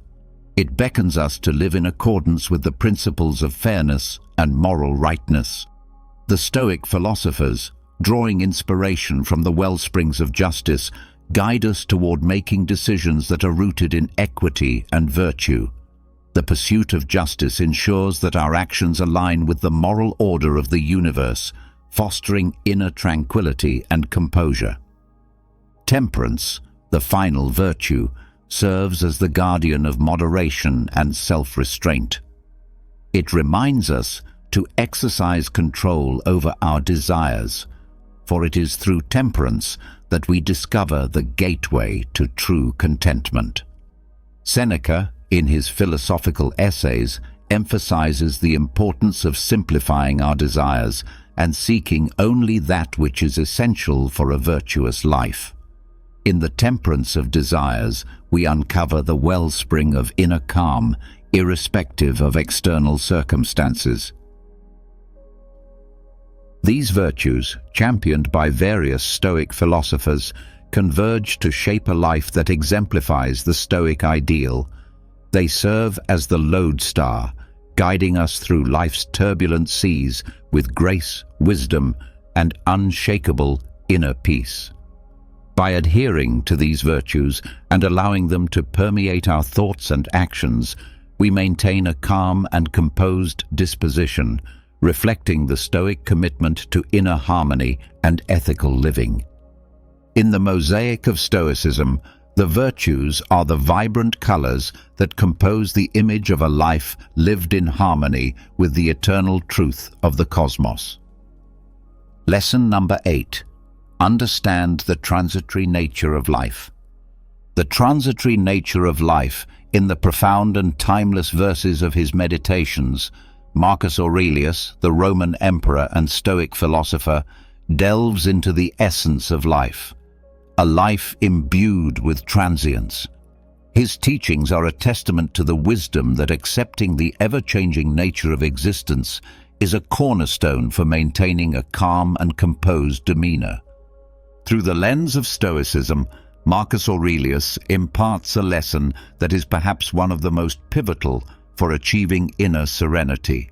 He invites us to embark on a philosophical journey that involves acknowledging the ephemeral and transient aspects of life.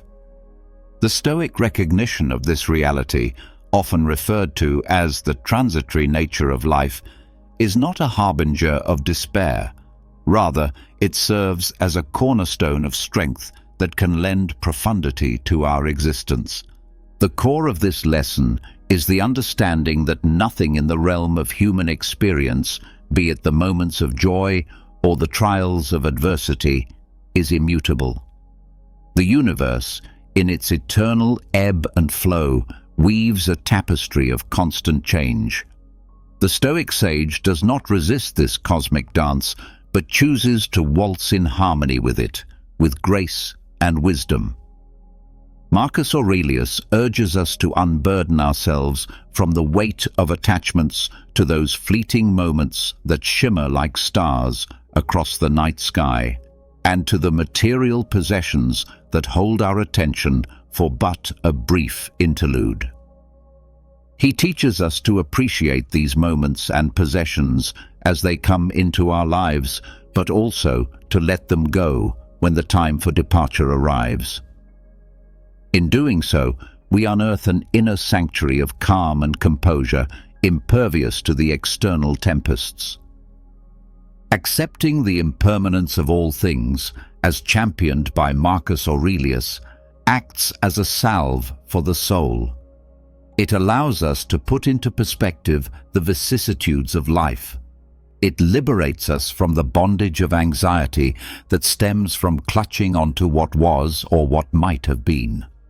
Through this Stoic teaching, we become the architects of our inner fortitude, crafting a character marked by resilience in the face of life's inevitable changes. In understanding the transitory nature of life, we pave the way for a profound sense of inner tranquility. We recognize that our capacity for calm and composure transcends the rise and fall of external circumstances. It is an enduring presence, much like the stars that continue to shimmer in the night sky, irrespective of the fleeting clouds that pass before them. Marcus Aurelius, through his Stoic wisdom, invites us to bask in the light of this understanding, offering us the opportunity to savor life's moments while retaining an unwavering sense of inner peace. Lesson number 9.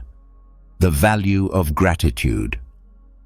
In the profound tapestry of Stoic philosophy, woven with threads of wisdom and resilience, there exists a gem that sparkles with profound insight: the value of gratitude. This lesson, championed by Seneca, one of Stoicism's eminent philosophers, illuminates the path to inner calm and contentment, irrespective of life's challenges.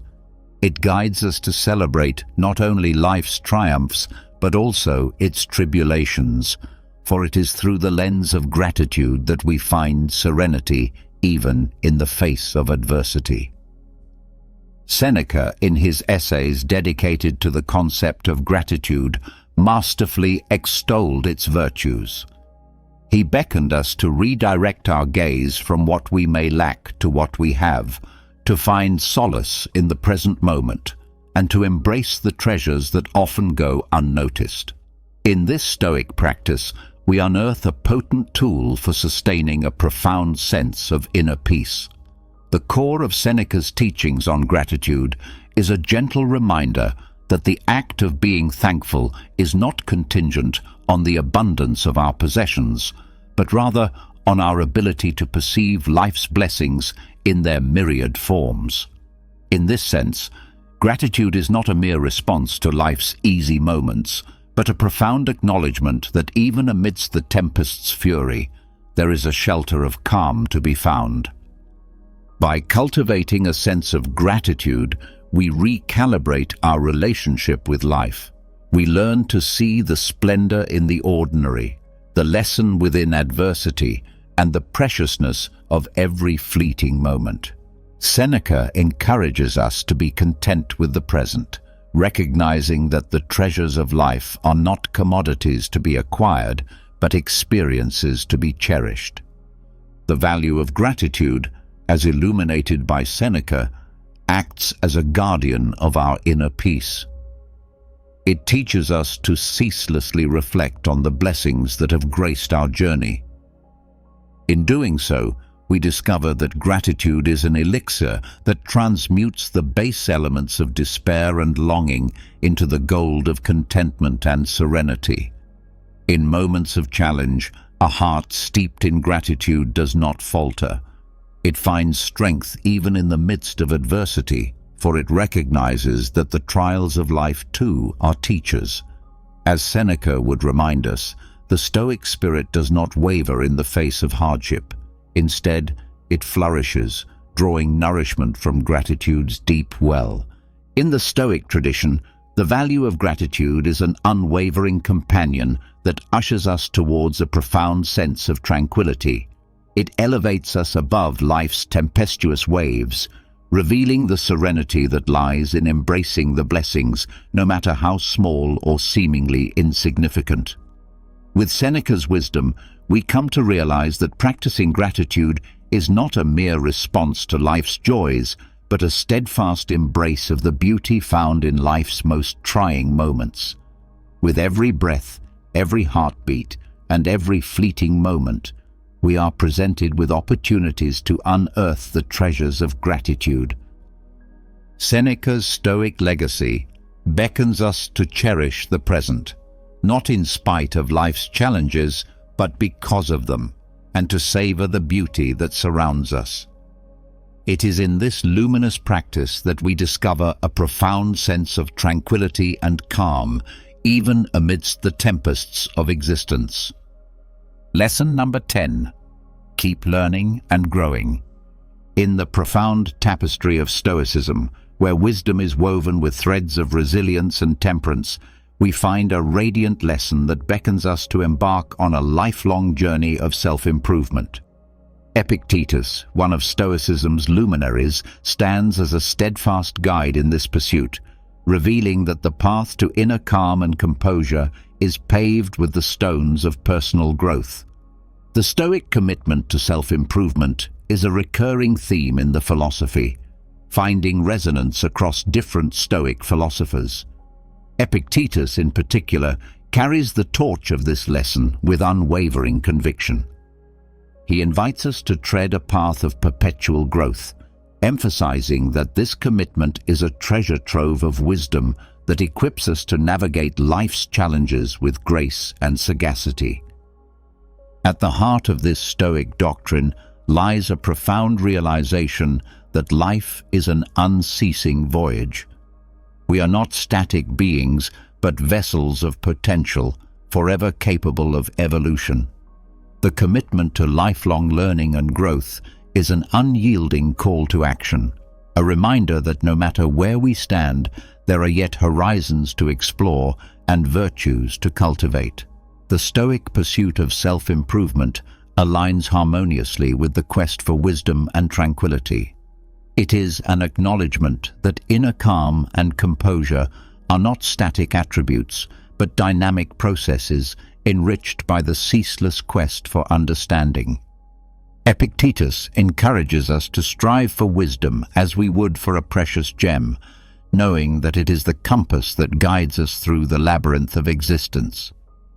The Stoic journey of self-improvement finds its pulse in the ebb and flow of life's experiences. We are not called to perfection, but to progress, not to stagnation, but to steady growth.